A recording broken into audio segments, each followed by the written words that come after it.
a modern city suddenly appeared on the border of a medieval empire. The soldiers inside didn't just use AK-47s. Even steam trains ran all over the streets. All because I transmigrated to become the poorest frontier baron in the Valoria Empire. To avoid starving to death in the Middle Ages, I led the serfs to brew moonshine to earn my first pot of gold. It took me many years to finally develop this territory into a paradise on earth. Every commoner in the territory has a ruddy complexion, there are no beggars, and even the streets are packed densely with shops. Just as I was preparing to flex my muscles and ruthlessly fleece a wave of foreign merchants, the current emperor, Richard, suddenly brought his chief chamberlain, Godfrey, to Edenbrook for an incognito inspection. The carriage creaked and swayed on the dilapidated mountain road. Godfrey held a parchment map, his face full of disgust. "Your Majesty, this Edenbrook is so remote and the journey so bumpy. It must be an unimaginably small, impoverished backwater." Richard closed his eyes and sighed. "This road is truly too rotten. I should have ridden a horse if I had known." Thump! Before he could finish speaking, the carriage jolted violently. Godfrey was bounced high up, his head crashing heavily against the oak boards of the carriage roof. Richard only avoided falling by gripping the armrest tightly. Godfrey clutched his head, scrambled out of the carriage, and cursed at the coachman. "Are you blind? You startled my master. They'll send you to the gallows." The coachman aggrievedly extended a finger, pointing tremblingly ahead. Godfrey looked in the direction of the finger, his eyes almost popping out of their sockets. He rubbed his eyes hard, looked back at the muddy dirt road they came from, and then looked at what was in front of them. A perfectly straight, flat, and completely level black-gray avenue lay before everyone. It even reflected a strange luster in the sunlight. Both sides were even tightly wrapped with neat stone blocks. That's right, this was exactly the asphalt road I had created. Richard frowned and climbed out of the carriage, freezing on the spot. "Godfrey, are you sure this is the territory of Edenbrook?" Godfrey opened the map and nodded vigorously. "Yes, master, this is the place." The carriage drove onto the avenue, so smooth that not a single bump could be felt. As a gentle breeze blew across the lush green farmlands on both sides, Richard's brow completely relaxed. For a mere frontier baron to build such a fine road, how interesting. Following the avenue forward, Richard and Godfrey were dumbfounded once again. On the distant horizon, a solid fortress towering over a dozen meters high suddenly appeared. The grayish-white city walls exuded a cold, majestic aura, and 3 giant ornate letters were carved above the city gate. Edenbrook. Richard immediately flared up. Having fought wars year after year, he had never seen a minor baron's territory possess this level of defense. He suppressed his anger and growled, "Godfrey, there is such an impregnable city within the Empire's territory. Why did the Royal Intelligence Network under your command fail to report this?" Godfrey was so terrified he knelt right on the asphalt road, frantically kissing Richard's boots. He hadn't even heard of this godforsaken place. Who would have thought a monster-level fortress was hidden deep in these old mountains? Richard sighed helplessly, had Godfrey dismissed the coachman, and the two walked towards the city gate. Just as they reached the entrance, 3 guards in uniform blocked their way, demanding to see their transit documents. Godfrey handed over the documents, lying that his master was in the porcelain business. Richard took the opportunity to test the waters. "These city walls are so tall and sturdy, they must have cost a lot of gold coins, right? Did the Lord increase your tithe?" A guard in the back immediately laughed out loud, reaching out his hand to his companion and shouting, "Pay up, pay up! I told you he would ask this." The guard who asked the question rolled his eyes, pulled out a few copper coins from a leather pouch, handed them over, and then turned to explain to Richard, "These walls are just for show. The outside is pasted with stone slabs, and the patterns are all carved on. Our Lord Silas thought dirt walls were ugly, so he just threw this together. It didn't cost much." Richard laughed heartily after hearing this, secretly thinking this Baron Silas was quite a refined man who understood art. In a great mood, he signaled Godfrey to take out a silver coin as a tip. As a result, the guard's face instantly changed, and he sternly shouted, "What are you doing? Take it away. We don't do bribery here in Edenbrook." Godfrey held the silver coin, unsure whether to take it back or hand it over, muttering in his heart, "Are there really guards in this world who aren't greedy for money? This is ridiculous." The two walked into the city and fell silent again. A clean stone-paved road stretched out endlessly, lined with shops on both sides, with the sounds of street hawkers ringing non-stop in their ears. Most importantly, every commoner on the street had a rosy complexion and looked full of energy. There were simply so many fat people. This standard of living was who knows how many tiers higher than the outer city of the royal capital. As it got late, the two walked to a spacious inn called Traveler's Rest. A small official imperial seal was even carved in the corner of the signboard. Richard stepped inside, and the plump boss warmly greeted them. "Are you two masters staying the night? First class suite is 5 gold coins, second class is 3 gold coins, third class is 1 gold coin, 5 gold coins a night." Godfrey blew his top. "Are you running a robber's den, specifically butchering out-of-towners?" The boss waved his hands repeatedly. "This is an official inn directly operated by the Lord. Lord Silas named it himself. During the peak season when merchants come to stock up, you might not even be able to snatch a third-class room." Hearing that the Lord ran the inn, Richard directly slapped down 5 gleaming gold coins and booked a first-class room. A waiter led the two up to the second floor, poured 2 cups of tea, and said attentively, "Try this, you too. Our Edenbrook water is famous for being clear and sweet. If you need anything, we'll rope at the door. I'm on call." Richard picked up the teacup. The pale yellow tea was crystal clear. Godfrey took a sip first, and his eyes instantly lit up.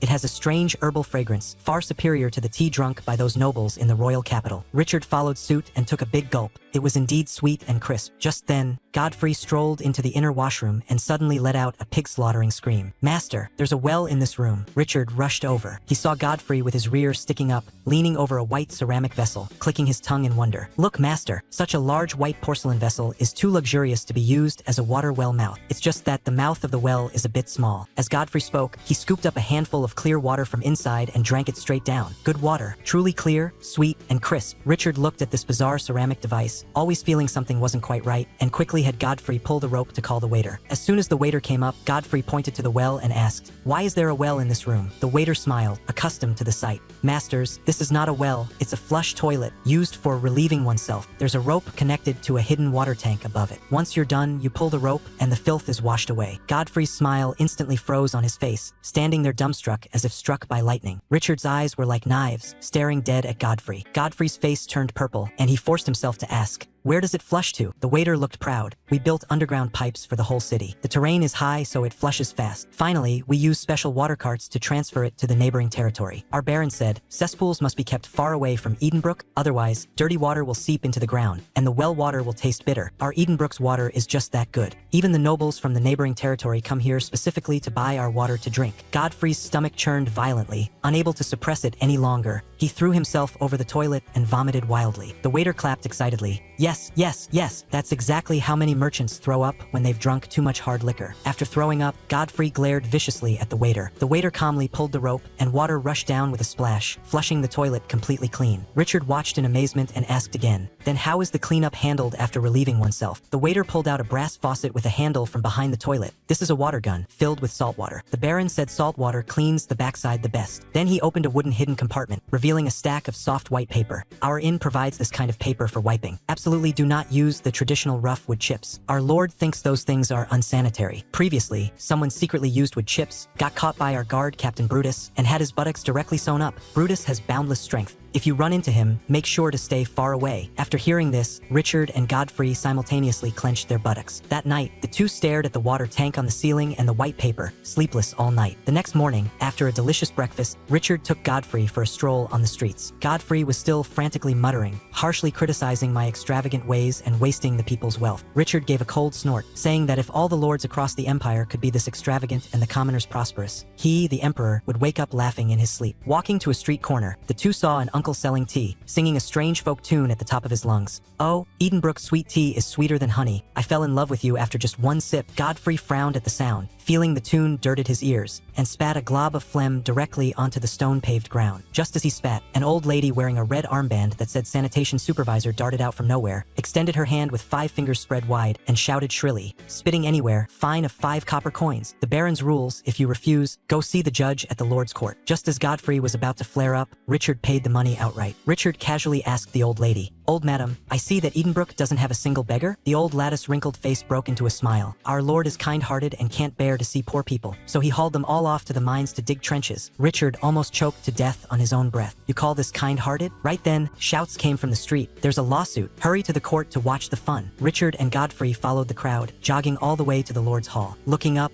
the hall occupied a vast area. The 3-story-high grayish-white stone building exuded a cold, majestic presence, with a huge plaza in front of its doors. This grand scale was even more imposing than the city hall in the royal capital. At this time, I was slumped impatiently behind the long oak table of the judge's seat. I had just woken up and could barely keep my eyes open. Kneeling below was Tom, the tavern owner, pointing at the guard Rufus next to him, crying and complaining. "My lord, Rufus ate at my place without paying, smashed 2 barrels of my good ale, and owes 17 silver coins he won't pay back." Upon hearing this, my anger flared up immediately. I had repeatedly ordered the guards not to oppress the commoners, and this kid dared to commit a crime against the wind. "Rufus, you owe money and won't pay?" I slammed the gavel. Rufus was so scared he dropped to his knees with a thud. My lord, I really have no money left. I drank too much that day, and I still owe the casino 10 silver coins. Guards, give him 20 military cane strokes first. As soon as my voice fell, Rufus took off his leather armor himself, bit it in his mouth, and obediently lay face down on the ground. 20 strokes of the cane beat his back to a bloody pulp. I coldly announced, salary halved for this month, go sweep the streets for 3 months, reoffend, and you'll be banished from Edenbrook. Pale-faced, Rufus actually smiled. Thank you for your mercy, my lord. Watching from the crowd, Richard's pupils quaked. This baron slouched without posture and judged cases like child's play, but his prestige was terrifying. The person beaten had no complaints, not even a thought of resistance. Tom spoke up weakly at this time. My lord, my money. I spread my hands. You saw it, he has no money. Tom's face instantly collapsed, looking as if he had lost his parents. I changed my tone. However, this baron cannot let the good people of the territory suffer losses. Tonight, I will go to your tavern and penalize myself with 3 cups of ale to help you boost your popularity. Court dismissed. Upon hearing this, Tom was instantly ecstatic, bowing repeatedly. Thank you, my lord. As I left the court, I glanced at the periphery, having long set my sights on those 2 unfamiliar fat sheep. At dusk, I brought Brutus and my maid Tessa to Tom's tavern. As soon as we went up to the 2nd floor, I saw Richard and Godfrey sitting at the top of the stairs. I gave Brutus a look. Brutus sank his breath to his lower abdomen and let out a furious roar. Tonight's consumption for the whole venue will be paid for by Lord Silas. The diners on the 2nd floor charged downstairs joyously. Tom tried to shoo Richard away, but Godfrey adamantly refused to budge. I walked straight over, sat down at their table, and smilingly took off my hat in greeting. 2 unfamiliar faces, mind sharing a table? Richard gave a fake name, Sir Richard, claiming to be in the porcelain business from the royal capital. Upon hearing this, I immediately switched to business mode. My Edenbrook ceramic flush toilets are absolutely unmatched. Would you 2 like to order some goods? Richard picked up his teacup, took a light sip, and sighed. Edenbrook is indeed an eye-opener. Take this tea alone. I'm afraid even His Majesty the Emperor in the royal palace cannot taste it. As soon as he finished speaking, I slammed the table, stood up abruptly, my face full of deep sorrow and indignation. Shut up, Sir Richard. You must not speak nonsense. How dare you slander His Majesty? Richard was stunned by my roar. With tears in my eyes, I spoke with surging passion.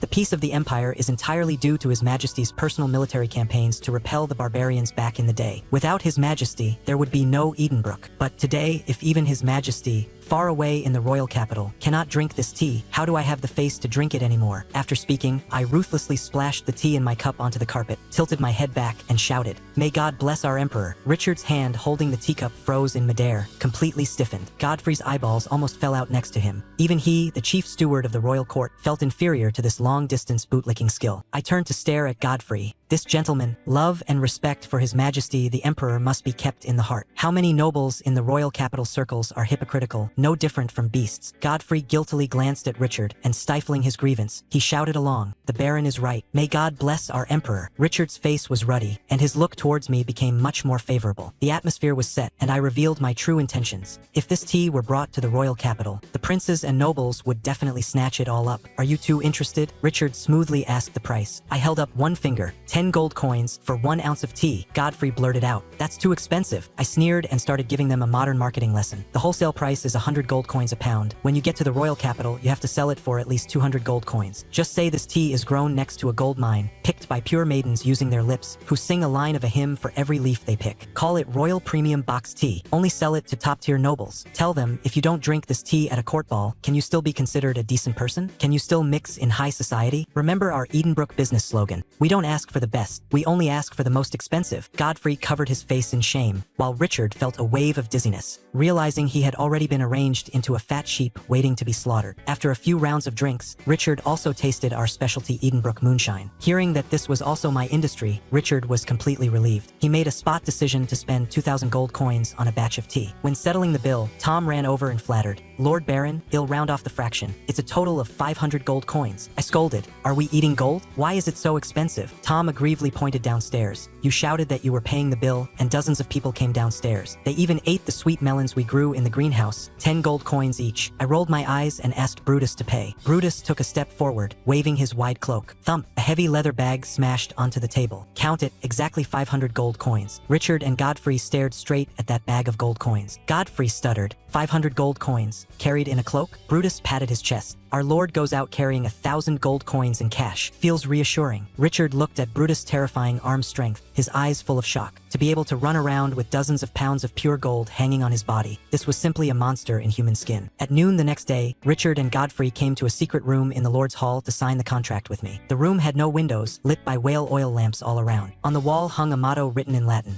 Fierce-browed, I coolly defy 1,000 pointing fingers. Head bowed, like a willing ox I serve the children. Richard stared at the motto for a while and sighed. A good sentence. I smiled faintly and had Brutus place 20 tea bricks on the table. Inspect the goods. In the future, when you come to stock up, paste my Edenbrook emblem on your carriage, and I guarantee you unimpeded travel in the territory. I handed over 2 pieces of parchment, 1 commercial contract, and 1 non-disclosure agreement. Richard's eyelids twitched wildly as he looked at the clauses on the NDA. Violators of the oath will suffer sores on their mouths and tongues, weakness in their limbs, drown in the spit of Edenbrook citizens. Forget about that. What does this last clause, the right of final interpretation belongs to the Baron of Edenbrook, mean? I kept a straight face. It means exactly what it says. Richard wiped his sweat, gritted his teeth, and stamped his family wax seal. I picked up the contract, looked at it, and gestured for Richard to walk to a strange brass device in the exact center of the room. It was a large metal horn connected to a hand crank. Gentlemen, this is a custom here. Read the agreement into the horn to prove your sincerity. I counted to 3, and Richard held the agreement and started reading. Brutus rapidly turned the crank on the side. The fine needle at the tail of the horn continuously carved dense small dots in circles on a tinfoil cylinder. This was the alchemical product I tinkered with a phonograph. With this thing, if they dared to back out in the future, I would directly use the original audio recording to collect the debt. After the 2 finished reading, I unceremoniously offered tea to see the guests out. Richard and Godfrey were driven out of the hall. Just as they stood firm, a carriage stopped steadily in front of them. The coachman was full of smiles. By order of the Baron, I am to escort the 2 masters back to the royal capital. Godfrey thought I was quite considerate in handling things. Just as he stepped onto the carriage, the coachman reached out a hand. That will be 10 gold coins, please. Godfrey's face instantly turned as black as the bottom of a pot. I crossed my legs, watching the carriage disappear outside the city gates. Of course, I didn't know that Sir Richard, this old chap, was almost disgusted to death on his way back to the royal capital. Not far out of Edenbrook, heavy rain fell from the sky. The unpaved, traditional imperial roads instantly turned into mud pits. Richard's carriage sank with every step. The coachman lost his grip, screamed, and half his body smashed into a mud puddle, clutching his head and cursing. Several serfs passing by gathered around, laughing loudly. Chief Chamberlain Godfrey had to get out and help him up. Richard sat in the carriage, looking at the miserable state outside, his heart overwhelmingly stifled. He directly threw down 20 silver coins, told the coachman to get lost, and walked on foot with Godfrey. Entering the outer city of the royal capital was even worse. Sewage flowed everywhere, and garbage and night soil were dumped directly onto the streets. A few ragged children were having a water fight in the dirty water. A pungent stench drifted in the air. Richard looked at the mess all over the ground, thought of the clean, smooth, stone-paved roads of Edenbrook, and his mindset completely collapsed. He originally thought that by repelling the barbarians and bringing peace to the empire, the commoners could live a good life. Now, looking at it as the dignified monarch of a country, he was actually inferior to a frontier baron. The perspective shifts to the royal palace. Richard changed out of his mud-covered dirty clothes and walked into the royal study with extremely low air pressure. Several ministers of the Privy Council were waiting to complain. Upon inquiry, Richard found out that during these past few days while Crown Prince Edward was overseeing the country, he hadn't attended a single Supreme Council meeting. Instead of studying with the scholars in the palace, he ran off to build a royal beast park, spending every day watching beasts fight in the gladiator arena. Richard's forehead veins bulged with anger, and he charged straight towards the beast park. At this time in the beast park, the slightly chubby Crown Prince Edward was slumped in a velvet chair, watching a tiger tear at an old horse. Looking thoroughly bored, he complained to his attendant Leo beside him. How boring. The world is at peace, and there are no wars to fight. If I had been born a few years earlier, the one leading troops to conquer the Ostrom Kingdom would definitely be me. My father just stole my credit in advance. Reaching an emotional point, he even squeezed out a tear. Alas, since my father was born, why was this prince born too? As soon as he finished speaking, Richard was already standing behind him, sneering and placing a hand on his shoulder. Jumping into the arena to fight a tiger. I think you'd be quite suitable. Edward shuddered in terror, stiffly turned his head, and squeezed out a smile uglier than crying. Father, you're back? Your son has caught a slight cold these past 2 days. Richard couldn't be bothered to talk nonsense. He directly hauled the crown prince to the royal garden, holding a thick, long oak stick and a leather whip picked out from the armory. Didn't you want to be a knight commander? Didn't you blame me for stealing your credit? Come, let us father and son practice today. Seeing he was about to be beaten, Edward quickly held his head and squatted defensively. Father, I'm still young. I'm still in my developmental stage. Richard sneered. I see you're dressed quite thickly. What kind of development is this? Men, strip him of his robe. Several royal guards rushed up. Stripping off the velvet outer robe revealed a thick cotton jacket inside. Stripping off the cotton jacket revealed a surcoat. After stripping off 4 layers, suddenly, with a clack, a shiny steel breastplate fell onto the grass. Richard's eyelids twitched. Take off his pants. The guards continued stripping his pants. After 2 layers, 2 iron buttock guards fell out. Further down, greaves, chainmail, and iron knee pads clattered all over the ground. Richard went mad with anger. "You vile spawn, shirking work and playing tricks, uneducated and incompetent. I hired the best grand scholars in the entire empire to teach you, and this is what you learned. You are not even worth a single toe of that Baron of Edenbrook. Hang him up, thrash him ruthlessly for me." Edward was tied up like a meat dumpling and hung upside down on a stone pillar in the garden. This kid still had a stubborn mouth. "I was born at the wrong time. I am falsely accused." Richard cracked the whip. Edward let out a pig-slaughtering scream. In reality, he still had a layer of sheet iron hidden in his leather crotch. It didn't hurt at all, entirely relying on his superb acting skills. After a dozen whips, Richard got tired. Seeing the crown prince screaming so miserably, his heart softened. Just as he was about to leave, the wind blew, and Edward spun around in midair, exposing the leather pants on his buttocks that had been split by the whip. Inside, the reflection of metal shone brightly. Richard's eyes turned totally red. "Edward, good, very good. Strip him naked, stark naked. I will absolutely flog you to death today." At this time, Godfrey stumbled and crawled in. "Your Majesty, Baron Silas' background has been investigated clearly." Richard then dropped the whip, coldly dropping a sentence. "Keep him hanging on the pillar for me. He is not to be let down without my order." The perspective shifts back to Godfrey's report. "Actually, it was investigating my background." Godfrey slapped my parchment file onto the table. "Graduated first in his class from the Royal Academy at the age of 15.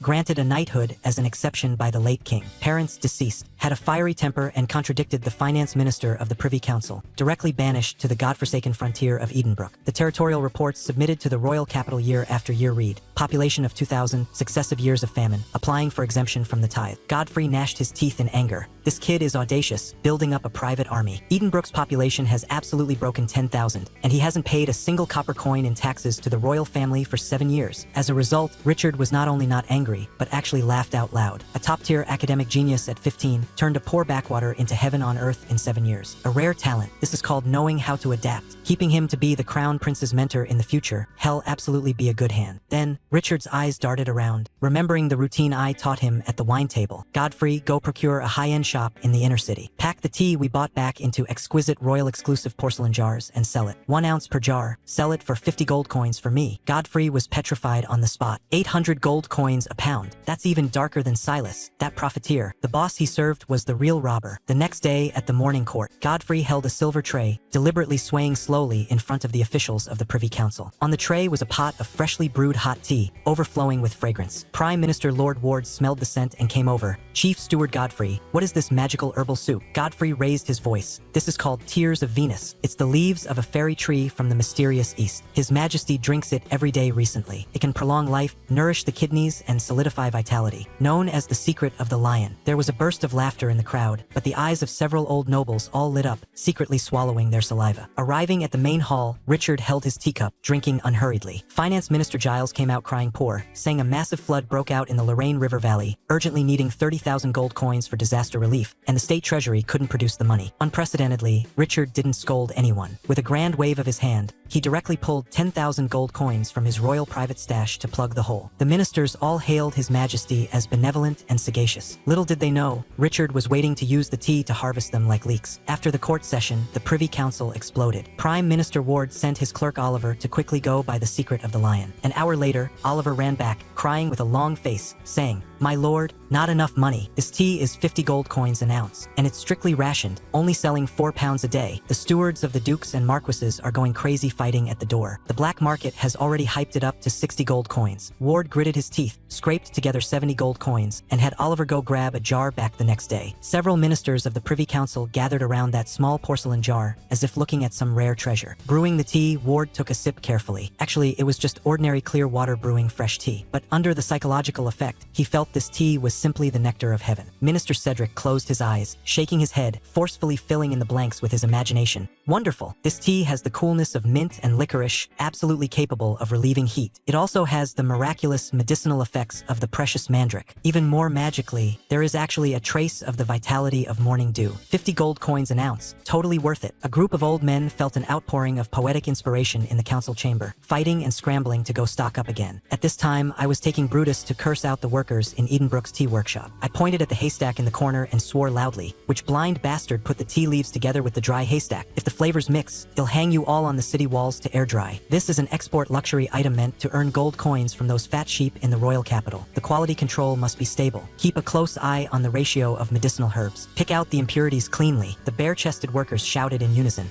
Understood, Lord Baron. Those sucker nobles in the royal capital deserved to properly drink my leftover scraps mixed with cheap herbs. Looking back at the royal capital. 3 days later, Godfrey rushed excitedly into the royal study. Your Majesty, sold out. Black market merchants hyped the price sky high, and we made a wild profit of 10,500 gold coins in 3 days. Richard's eyes turned totally red. He stood up abruptly and paced around the room. Over 10,000 gold coins. Over 10,000. These son of a bitch vampire nobles. During disaster relief, they wouldn't pluck a single copper coin, but they fight to buy tea worth dozens or hundreds of gold coins. Go. Prepare the carriages and horses. I'm going to Edenbrook to stock up again. After the excitement, Richard remembered the crown prince was still hanging on the pillar in the royal garden. Godfrey quickly ran to release him. After 3 days, Crown Prince Edward was hung until he was in a trance. Upon being let down, he immediately roared at Godfrey. 3 days. A full 3 days. Do you know how I spent these 3 days? Godfrey coaxed and tricked Edward into the royal study. Richard pretentiously educated him a bit. Edward's eyes reddened, and he lowered his head to yield. As a result, Richard backhandedly dropped a sentence. Go kneel in the corner of the wall. You are not allowed to get up without my word. Edward aggrievedly knelt in the corner, drawing circles. At this time, Royal Inspector Oswald came in. This unlucky guy was summoned overnight by Richard and ran here half dead. Richard went straight to the point. How many times have you been to Edenbrook in recent years? How is the situation there? Oswald knelt on the ground, his head kept tightly down. Replying to your majesty, I have been there 3 times. The serfs number no more than 2,000. It is extremely poor, a place abandoned by the Richard slammed the table violently. Bullshit, I just came back from Edenbrook. Oswald's whole body jolted violently, and his face instantly turned deathly pale. He never dreamed that the dignified emperor of the empire would actually run to that devil's den. Richard stared at him coldly. Speak, what exactly did Silas give you to make you disregard even your life and dare to deceive your monarch? Oswald completely broke down, kowtowing with loud thuds. He broke his forehead, and blood mixed with tears streamed down his face. Your Majesty, I am wrong. I didn't want to deceive the monarch. It's that Baron Silas. He's simply not human. Hiding in the corner. Crown Prince Edward's ears immediately perked up. There's big gossip. Oswald wailed and poured out his grievances. When I went to Edenbrook back then, I saw how filthy rich it was and was just about to report to the royal court. That demon Silas directly sent guards to tie me up and throw me into his dungeon, threatening me not to speak a word. They stripped me naked and tied me to a chair. He called some court-level portrait artist to paint a picture of me. Your Majesty, that painting was too realistic. They didn't even spare the moles on my body. They threatened me, saying if I dared to leak half a word, they would use a printing press to print tens of thousands of copies of that painting and distribute them all over the empire, ruining my reputation. Richard and Godfrey listened, dumbfounded. Is this something an imperial noble does? Even the bandits in the Black Forest aren't this vile. Oswald continued crying. That's not all. They hoisted me naked in front of a giant brass horn and forced me to swear a toxic oath facing a cross, forced me to say that I had an unspeakable relationship with the sow in the manor. Edward couldn't hold it in and burst out laughing with a pfft. Richard glared at him fiercely. Richard frowned. So what if you said it? Words carry no proof. Who would believe it? Oswald's tears and snot flowed horizontally. That brass horn is an evil alchemical creation. It can record voices exactly as they are. Silas said, as long as I dared to leak the secret, he would play my voice swearing the oath in the squares of the royal capital for everyone to hear. Your Majesty, this is like yellow mud falling into one's pants. Even if it's not shit, it becomes shit. Hearing this sentence, Richard and Godfrey's sphincters tightened simultaneously. The two exchanged a glance, their eyes filled with unresolvable terror. Back when they signed the tea contract in the secret room, Silas had also forced them to face the bighorn and read a toxic oath for breaching the contract. Doesn't that mean the evidence of the Empire's Emperor's recording is also pinched in Silas' hands? Oswald sobbed uncontrollably. After swearing the oath, Silas also gifted me a large villa in Edenbrook and 500 gold coins. Your Majesty, he is an absolute devil. Richard trembled all over with anger and gritted his teeth to pronounce judgment. Oswald openly accepted bribes, stripped of official posts, stripped of knighthood titles. Get out of the royal capital. Oswald got his life back and rolled away with profound gratitude. Anyway, since his official post was gone, he could directly go retire in his paid-for villa in Edenbrook. A deathly silence fell in the royal study. Godfrey's eyes lost focus, his mouth continuously mumbling. Gods above, Silas is truly not a human thing. As the chief steward in charge of court intelligence, when it came to being insidious, he actually couldn't outdo a frontier baron. Richard was so angry he kept smashing cups. Edward nodded his head like pounding garlic, his mind filled with nothing but rushing to meet this devil baron. Richard roared through gritted teeth. Prepare the carriage to Edenbrook. To use such a miraculous alchemical creation for such vile deeds, I wish I could summon him here right now and personally whip him dozens of military strokes. Just a few days after Richard dropped those harsh words, God taught him a solid lesson. I only found out later that Richard rushed back to the royal capital overnight, and before his throne was even warm, a massive flood, the likes of which hadn't been seen in a century, broke out in the Lorraine River Valley. It collapsed 5 large stone dams in succession, and hundreds of thousands of commoners were displaced. The empire's treasury was so empty it could starve a mouse, and Richard was as anxious as an ant on a hot pan. To raise money for disaster relief, he set his sights firmly on my high-priced tiers of Venus tea. In the dead of night, he dragged up Crown Prince Edward and Chief Steward Godfrey, spurred their horses, and charged back to my Edenbrook again. At noon the next day, I was still hugging my goose-down quilt sleeping soundly when guard Captain Brutus howled to wake me. "My lord, those 2 fat sheep buying porcelain from last time are here again, right at the Traveler's Rest Inn. Fat sheep at the door." I quickly put on my everyday noble attire, took a carriage, and went straight to the inn. As soon as I got out of the carriage, a foul stench hit my face. The fat boss of the inn was holding a broken fan, fanning wildly at the door. I went up and kicked him right in the rear. "You dog, did the cesspool explode? What's going on?" The boss hugged my thigh and wailed, "My lord, I'm innocent. Some drunk bastard drained the water in the water tower. The flush toilets have no water to flush." While I was cursing, Richard, leading his son and Godfrey, walked downstairs pinching their noses. I immediately put on a smiling face and went to meet them. "Sir Richard, the tea business in the royal capital is doing well, right?" Godfrey curled his lip, looking extremely displeased. I couldn't be bothered with him and took them directly to the Silver Moon Grand Tavern to eat. As soon as we sat down, Richard got straight to the point. "Baron Silas, the tea from last time sold for over 13,000 gold coins. This time, I want 200 pounds. His eye was secretly shocked. This old boy has a really dark heart. He turned around and sold cheap leaves that cost a few coppers for astronomical prices. He was absolutely a talent. I slapped my thigh. "No problem. As much as you want." The waiter served the heavy dishes. I pointed at a large basin of meat and showed off. "Taste it. My Edenbrook signature dish, rustic peasant pork stew." Richard's son Edward frowned tightly, saying with disgust, "Pork stinks and is gamey. Only untouchables and serfs eat it. You serve us this? Oh, this little brat is quite arrogant." I used a silver fork to spear a piece of oily pork belly, glanced sideways at Chief Steward Godfrey across from me, and slowly popularized some science. "This shows what you don't understand. These pigs are castrated barrows. Boars have a fierce temperament. Cut off their life roots when they're young, and they grow up docile, gain meat quickly, and most importantly, there's no gamey smell at all." Speaking of this, I deliberately raised my voice. Actually, it's the same for humans. Look at those castrated court eunuchs or choir boys in the Eastern empires. Aren't they all fair, chubby, and peaceful in temperament? However, pigs don't hold grudges after being cut, but whether a human will hold a grudge after being cut is hard to say. This castration is absolutely a profound field of study. As soon as I finished speaking, Godfrey's face instantly turned as black as the bottom of a pot, his teeth grinding audibly. Edward held back his laughter so hard his whole body trembled, until Richard kicked him viciously under the table. Richard quickly forked a piece of meat into his mouth, his eyes instantly lighting up. Fat but not greasy. Peerless delicacy. After eating and drinking our fill, Richard suddenly had Godfrey pull out a huge imperial military parchment map and spread it on the table. My heart skipped a beat.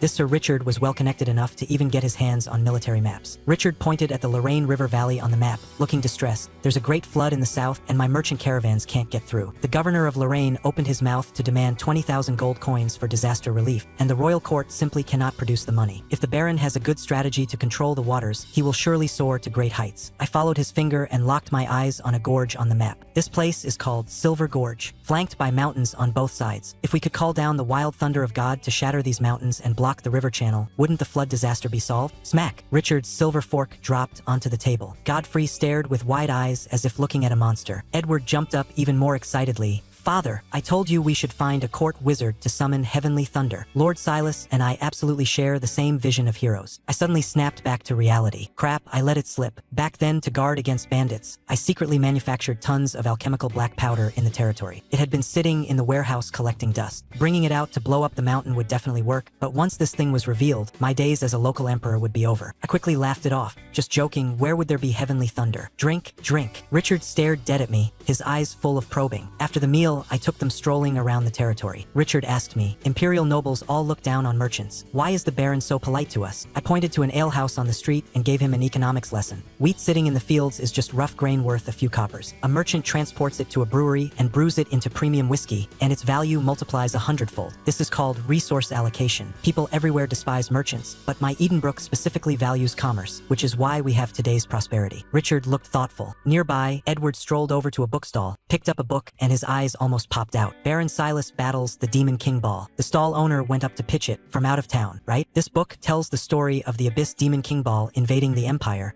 and Lord Baron gathering the 7 rings of creation to assist His Majesty the Emperor in smashing the demon army. 50 copper coins a copy. My old face flushed red. Which bastard printed the bullshit I usually bragged about into a book? Edward flipped through 2 pages, his face full of disdain. It's entirely written in vulgar common tongue. It simply insults the gentility of nobles and wastes this fine parchment. Why not write it in classical language? I walked over, picked up the book, and shook it. What's wrong with the common tongue? If the common people can read it, it's a good book. You think more words waste paper? I'm telling you, translating 1 sentence of classical language into common tongue can triple the word count. With more words, the scale of the printing workshop must expand. Paper makers, ink makers, typesetters, they all need to hire people. 1 book feeds hundreds of craftsmen in the entire territory. Even the peddlers selling books on the streets can eat 2 more bites of meat. You call this vulgar, I call this stimulating domestic demand in the territory. Edward opened his mouth, unable to squeeze out a single word for a long time. The way Richard looked at me completely changed. Night fell, and Richard sneaked into the backyard of the Lord's Hall alone. Maid Tessa led him to the garden. I was sitting by the stone table, swirling a glass of red wine, maximizing the pretentious atmosphere. Richard sat opposite me and got straight to the point. Silas, honest men don't speak in riddles. Do you really have a way to solve the flood in the Lorraine River Valley? I set down the wine glass and sighed. You're ruthless. I hold a great killing weapon called the Wrath of God. Can cleave mountains and crack stones to block the river channel. Richard trembled with excitement. I immediately threw cold water on him. This item is extremely dangerous. I will send 20 Death Squad miners to transport it to the Lorraine River Valley. Flat price, 50,000 gold coins. Richard froze. I don't have that much cash. No money? The Edenbrook Commercial Bank offers low-interest loans. Richard gritted his teeth and agreed. I leaned close to him, my face solemn as I instructed. Richard, blowing up the mountain is only the first step. After a great disaster, a great plague is sure to follow. Corpses soaking and swelling in the water are a breeding ground for plagues. Listen well, as soon as the floodwaters recede, the first thing is to burn the corpses on the spot. To hell with the Church's rules of burial in the ground, burn them all to ashes. Second,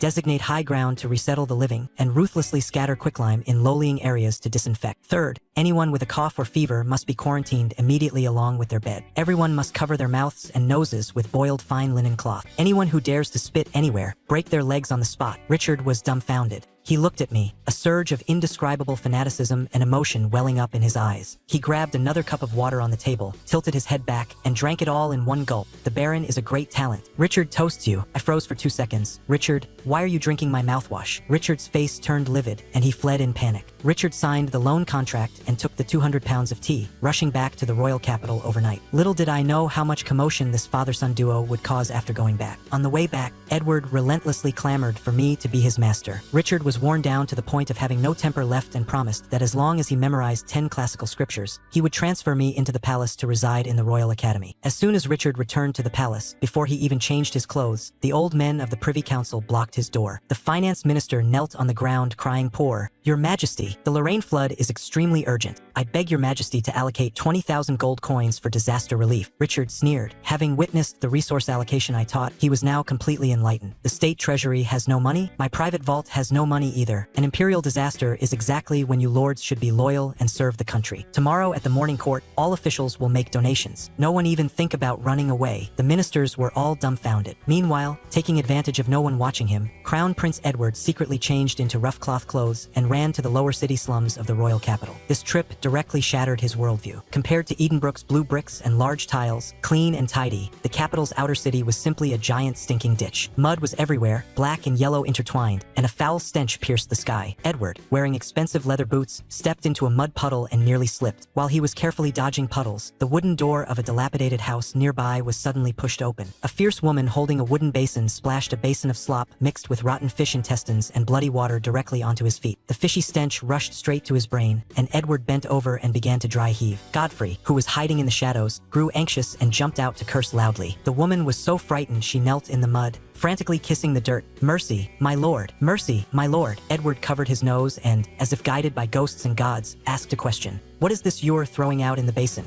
"It's leftover fish bones." Edward pushed the woman aside and went straight into that dark, damp, dilapidated wooden house. The room was filled with a musty smell. Lying on the bedboards was a man with a broken leg, his face sallow and emaciated, looking like a withered ghost. On the stove, a chipped iron pot was heating up. Edward pointed at the cloudy yellow mush in the pot and asked, "This is what you eat?" The woman picked up a cracked wooden bowl. Inside was a lump of mud mixed with chaff, yellow millet, and unknown wild weeds. It faintly emitted a strong sour, spoiled smell. "This is our whole family's daily ration." Edward stared dead at that thing, which was inferior even to pig slop. Is this edible? Godfrey was so terrified he lunged to snatch the bowl. Your Highness, you must not touch this. Eating this will ruin your stomach and cost you your life. Edward kicked Godfrey away and snatched the broken bowl. He took a deep breath, gouged out a small piece of the spoiled mush with his finger, closed his eyes, and stuffed it into his mouth. Extreme sourness, bitterness, and staleness instantly exploded on his taste buds. That rough sensation scraping his throat shot straight to his stomach. Blur. Edward threw up even his bitter bile, tears and snot covering his face. The wooden bowl in his hand smashed to pieces. Seeing this, the man with the broken leg was so scared he scrambled off the bed, lay on the floor, grabbed the lump of vomited mush, and stuffed it straight into his mouth, crying as he ate. Young master, it's edible. It's really edible. Don't waste it. Edward froze in place. He looked at the miserable state of the man's face covered in mud and mush. His complexion went from pale to red, and his eyes completely watered. He suddenly felt extremely ashamed. In the royal palace, he had fine clothes and rich food every day, yet disdained reading classical literature as boring. In Edenbrook, he disdained the alternating fat and lean pork as having a gamey smell. Yet right at the feet of the royal capital, the subjects of the empire were lying in the mud eating spoiled wild grass. Reedy, he squeezed out a sentence through his teeth. Godfrey, give them 10 gold coins. Let's go. Walking out of the lower city, Edward looked at the dilapidated streets and softly asked Godfrey, before you entered the palace, was this what you ate? Godfrey smiled bitterly. Your Highness, being able to eat this kind of mush every day was already considered a good life. Before, going hungry for 3 days at a time was common. It's only been peaceful for 2 years. Edward suddenly understood. No wonder so many men desperately castrated themselves to enter the Eastern Court to serve. He clenched his fists tightly, his mind filled with the prosperous, affluent Edenbrook where everyone could eat meat that I had described to him, his eyes frighteningly resolute. Go back. I want to memorize books. I must have Silas as my mentor. Edward, with red eyes, swore a toxic oath through gritted teeth. Who could have thought that just because of one trip to Edenbrook, this notorious, uneducated demon king of the empire, who wasn't even willing to touch a parchment scroll, would unprecedentedly pick up classical scriptures and burn the midnight oil. Meanwhile, above the royal court, the storm had brewed to its peak. The Minister of Military Affairs, his face livid, strode forward. Your Majesty, the flood in the Lorraine River Valley is intensifying. Rebellious forces have bred among the people, calling themselves the Abyssal Sea God Cult. These people are remnants of the enemy nation, led by their high priestess, rallying thousands of disaster victims to rebel. The garrison in Lorraine is short of manpower. I request the royal court to immediately dispatch an army of 10,000 and allocate silver for disaster relief. The ministers immediately exploded. They wanted money. They wanted men. Richard sat steadily on the throne, his face sinking like water. The state treasury had long been empty enough to run horses in. Where would gold coins come from? He swept a cold glance and simply asked all officials to donate. And the result? Prime Minister Ward took the lead and donated 500 gold coins, and those big-eared, fat-head nobles below, acting as if their flesh was being cut, dug out a few dozen or a dozen coins each. The civil and military officials of the whole court, dozens of grand nobles, actually scraped together less than 4,000 gold coins. Richard's eyelids twitched with anger. I can rake in over 10,000 by selling tea for 2 days, and you bunch of guys whose mouths are full of knightly spirit and lordly responsibility are here begging like paupers. Dispatch 15,000 troops and take 2,000 gold coins to the Lorraine River Valley. Richard suppressed his anger and dropped a harsh remark. For the rest, we'll take it one step at a time. The officials stamped their feet in anxiety. What kind of disaster relief is 2,000 gold coins? But Richard ignored them entirely. He was actually panicking inside, holding on purely by a breath of stubbornness. He had staked everything on the batch of miners I dispatched. At this time, in the Lorraine River Valley, Silver Gorge, the rain poured down, and the wild wind howled.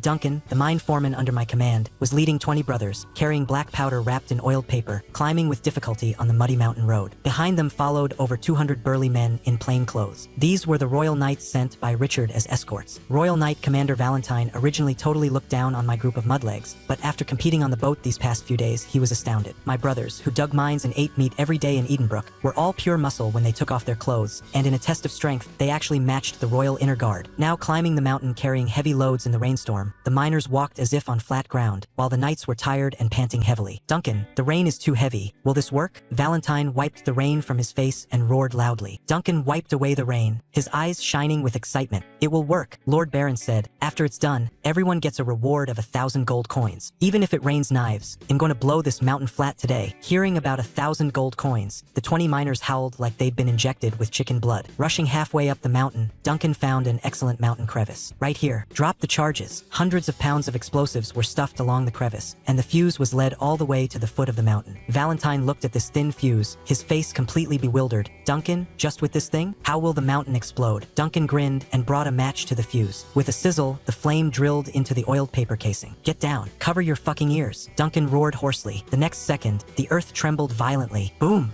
heavenly thunder burst forth. A 10th Asantan hurricane. Countless crushed stones were ripped apart by the gunpowder and shot into the sky. Under this apocalyptic power, the giant mountain peak shook violently, let out a toothaking roar, and collapsed crashing down towards the rolling river. Rumble. Giant rocks rolled down, smashing into the river valley, stirring up monstrous waves 100 feet high, forcefully cutting the raging floodwaters into two segments. Valentine and the group of royal knights lay dead flat in the mud, their livers and gallbladders splitting, their eyes bloodshot, trembling uncontrollably. Some even buried their heads in the muddy water, shivering in fear. This was not a mortal's method at all. This was God unleashing his wrath. Duncan patted the mud off his body, looked at the terrified Valentine, and chuckled, "Softies, brothers, let's go to the next mountain peak. After we blow it up, we return to Edenbrook to claim our rewards and take a bath." Under the knights' gazes of awe as if looking at gods, Duncan repeated the process, completely collapsing the southern mountain peak as well. The floodwaters were thoroughly blocked and diverted to flow eastward. 10 days later, at the royal capital's court, Richard was almost unable to hold on. Urgent reports came from the Lorraine River Valley every day, and the southern noble faction argued in the council chamber daily. Today, Charles, a member of the lower house, completely flipped out. His hometown was in the south, and his family sent letters pressing him every day. He directly knelt on one knee, pointed at Richard's throne, and shouted, "Your Majesty, the commoners in the Lorraine River Valley are in deep waters and scorching fire, yet the royal court does nothing. What exactly is your Majesty thinking? How will future history books evaluate your actions?" A group of Pure Stream's censoring officials knelt down with a clatter. "We beseech your Majesty to reconsider." Richard's hair stood on end with rage, and he stood up abruptly. "Charles, you dare lecture me? Good. You love the people so much. They'll confiscate your property right now and send you to the front lines for disaster relief." Charles' face turned white, cold sweat poured down, and he kept his head down tightly, not daring to make a sound. Prime Minister Ward quickly stepped out to smooth things over. "Your Majesty, calm your anger. What exactly are you waiting for?" Richard took a deep breath, just about to open his mouth to say he might have trusted the wrong person. Right at this moment, a court attendant stumbled and rushed into the main hall, his voice breaking from shouting, "Urgent report, urgent dispatch from the Lorraine frontline." The entire hall instantly went dead silent. Richard grabbed the wax-sealed message tube, unrolled the parchment, and upon seeing it, his eyes instantly widened, his pupils shrinking violently. A full dozen seconds passed. "Ha ha ha ha ha." Richard suddenly looked up to the sky and laughed loudly. He smashed the letter in front of Charles, roaring with high spirits. Read it loudly for me." Trembling, Charles picked up the letter. Just looking at it, cold sweat smashed down like a waterfall. The north and south peaks of Silver Gorge, mountain bodies collapsed, river channel is blocked, the floodwaters head east and return no more. The crisis of the Lorraine River Valley is resolved. As soon as his voice fell, the civil and military officials were struck like lightning. The mountains collapsed. Did God manifest himself? Before they could recover, another attendant rushed in. "Urgent report. Great victory in quelling the rebellion in Lorraine. After the flood was cut off, the great army charged into the river valley. The abyssal sea god cult fled at the mere sight of us, collapsing without a fight. The heretic high priestess is missing. A double blessing." The royal court completely boiled over. Richard looked down from above at the horrified faces below, feeling a thrill to the extreme. The scolding he endured for half a month was worth it. "How did your Majesty know the flood would be resolved?" Ward asked, trembling. The corners of Richard's mouth curled into a mysterious smile, finally dropping the bombshell. "My lords, have you ever heard of Edenbrook? The one who resolved the flood is precisely an extraordinary man named Silas." The ministers looked at each other in dismay. "Silas? Who is that?" Richard directly ordered. "Baron Silas offered a divine artifact to resolve the Empire's crisis. His merit is paramount. He is hereby conferred the title of Viscount of Edenbrook, and his territory is expanded. He will enter the Royal Academy, serve as Chief Grand Tutor, exclusively responsible for teaching the Crown Prince." As soon as these words came out, the officials were appalled. Conferring a viscounty was one thing, but to be the Crown Prince's mentor? He's only in his early 20s. Duke Arthur, Minister of the Privy Council, stamped his feet anxiously. "Unacceptable. This person is young. How can he teach the Crown Prince? Why can't he?" Crown Prince Edward, who had been hiding on the side, suddenly bounded out, stiffening his neck and shouting, "I stayed in Edenbrook for one day and benefited immensely. I have now memorized even the driest Latin sacred texts. If you don't believe me, ask my old scholar." The old scholar responsible for teaching the Crown Prince flushed red and helplessly stepped out, replying to your Majesty, "His Highness has indeed been frantically memorizing books recently." Complete silence. That demon king who mixed with trouble actually started memorizing books? Duke Arthur obediently shut his mouth. To be able to make the Crown Prince turn over a new leaf, conferring the title of Chief Grand Tutor was nothing. At this time, inside the Lord's Castle of Edenbrook, I was lying comfortably in a velvet high-back chair, flipping through the third edition of Baron Silas Battles, the Demon King Ball that I just bought from the bookstall. This book was written exactly to my taste, portraying this young master as heroic and martial, subduing various elves and princesses along the way. I was just pondering whether to lock the author in the dungeon and force him to update 10,000 words a day, when Brutus rushed in, burning with urgency. "My lord, the miners who went to blow up the mountain are back." I scrambled up. "Is everyone okay? Did it go smoothly? All in one piece, but they picked up a half-dead mud monkey on the road and threw it in the clinic. I cursed in annoyance and took maid Tessa straight to the town's clinic. Arriving at the clinic,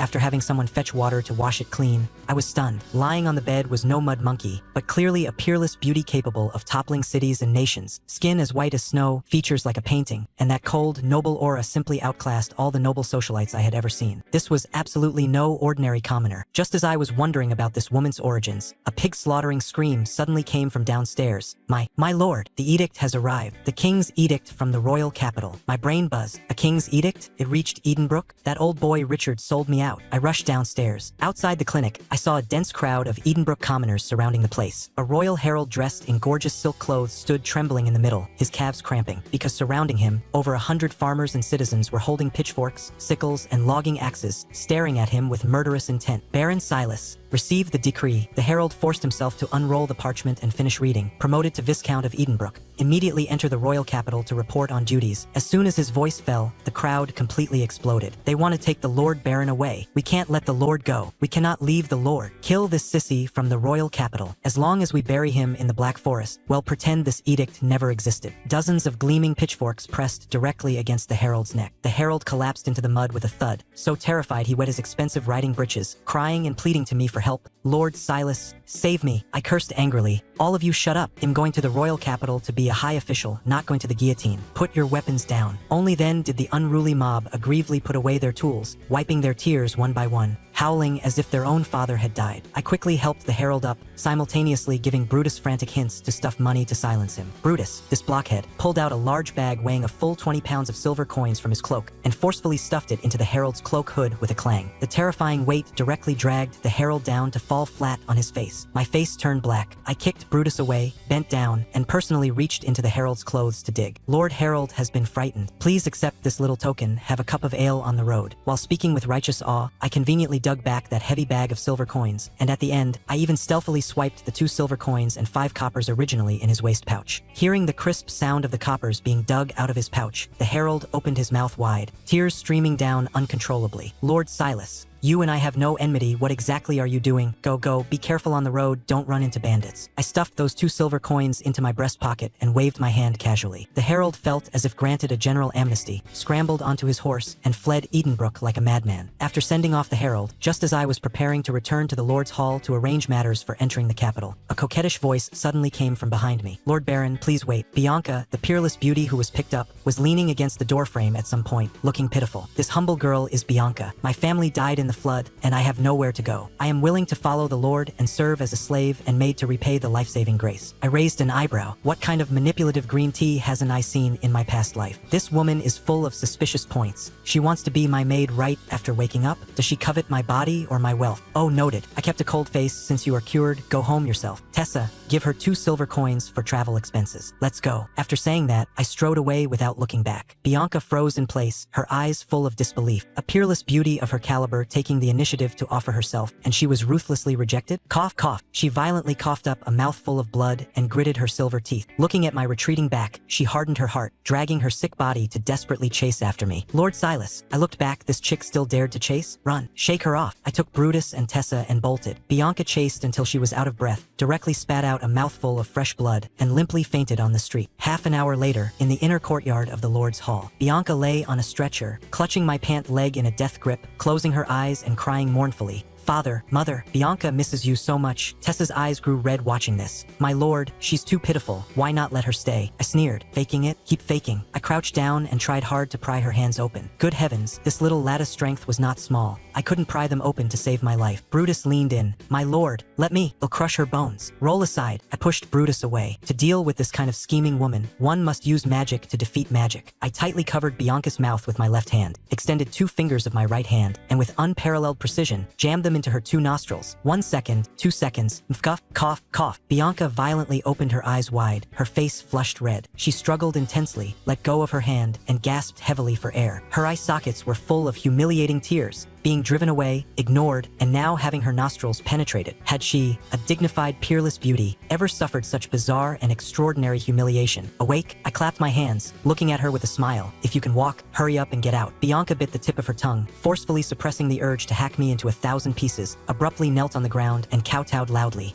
I beg the Lord to take me in. This commoner is willing to work like a horse and ox. Seeing her forehead bleed from kowtowing, I rubbed my chin. Since she wants to stay so badly, I'll keep her and play slowly. Alright, I sighed. From now on, you are Tessa's junior maid. Remember, the maid of a maid. A salary of 3 silver coins a month. Just as Bianca was about to breathe a sigh of relief, I changed my tone. However, the medical fees for your treatment must be deducted from your salary. Sign a 1-year contract. You are not allowed to leave within a year. The maid of a maid, and deducting medical fees. Bianca only felt a wave of sweet metallic taste in her throat. Her vision went black, and she completely fainted from anger. TSK, crying tears of joy. I spread my hands innocently. Having settled this troublemaker, I immediately convened the sheriff and the tax officer to arrange the mess after my departure. After I leave, the territory's laws follow one principle. Anything not prohibited by law is permitted, but anyone who dares to bully men and women or disrupt commerce, break their legs and drive them out of Edenbrook. As soon as my voice fell, Sheriff Cole stepped out trembling, cold sweat pouring down. My lord, a few days ago, a dozen royal knights from the royal capital came to our territory to snoop around. They were caught by us as enemy spies. My vision went black, and I almost fell off the Lord's throne. Royal knights from the capital? You arrested the king's close guards. Did you use illegal torture? No illegal torture. Cole wiped his sweat. It's just, we found the most terrible bard in the tavern and had him sing brainwashing divine tunes to them for 5 consecutive days. They suffered mental breakdowns and confessed everything. My brain buzzed. You locked up the Emperor's secret agents and fucking brainwashed them with demonic music for 5 days. Release them immediately. Provide them with the best food and drink. Stuff 20 gold coins into each person's hands and send them off. I slammed the table, jumping with anxiety. Tessa, take the Imperial bearer drafts worth 120,000 gold coins. Bring Brutus. We are setting off for the royal capital right now. I couldn't stay in Edenbrook for a single second longer. If I stayed, who knows what kind of disaster these unruly subjects would stir up that would send me to the guillotine. I took the massive sum of money,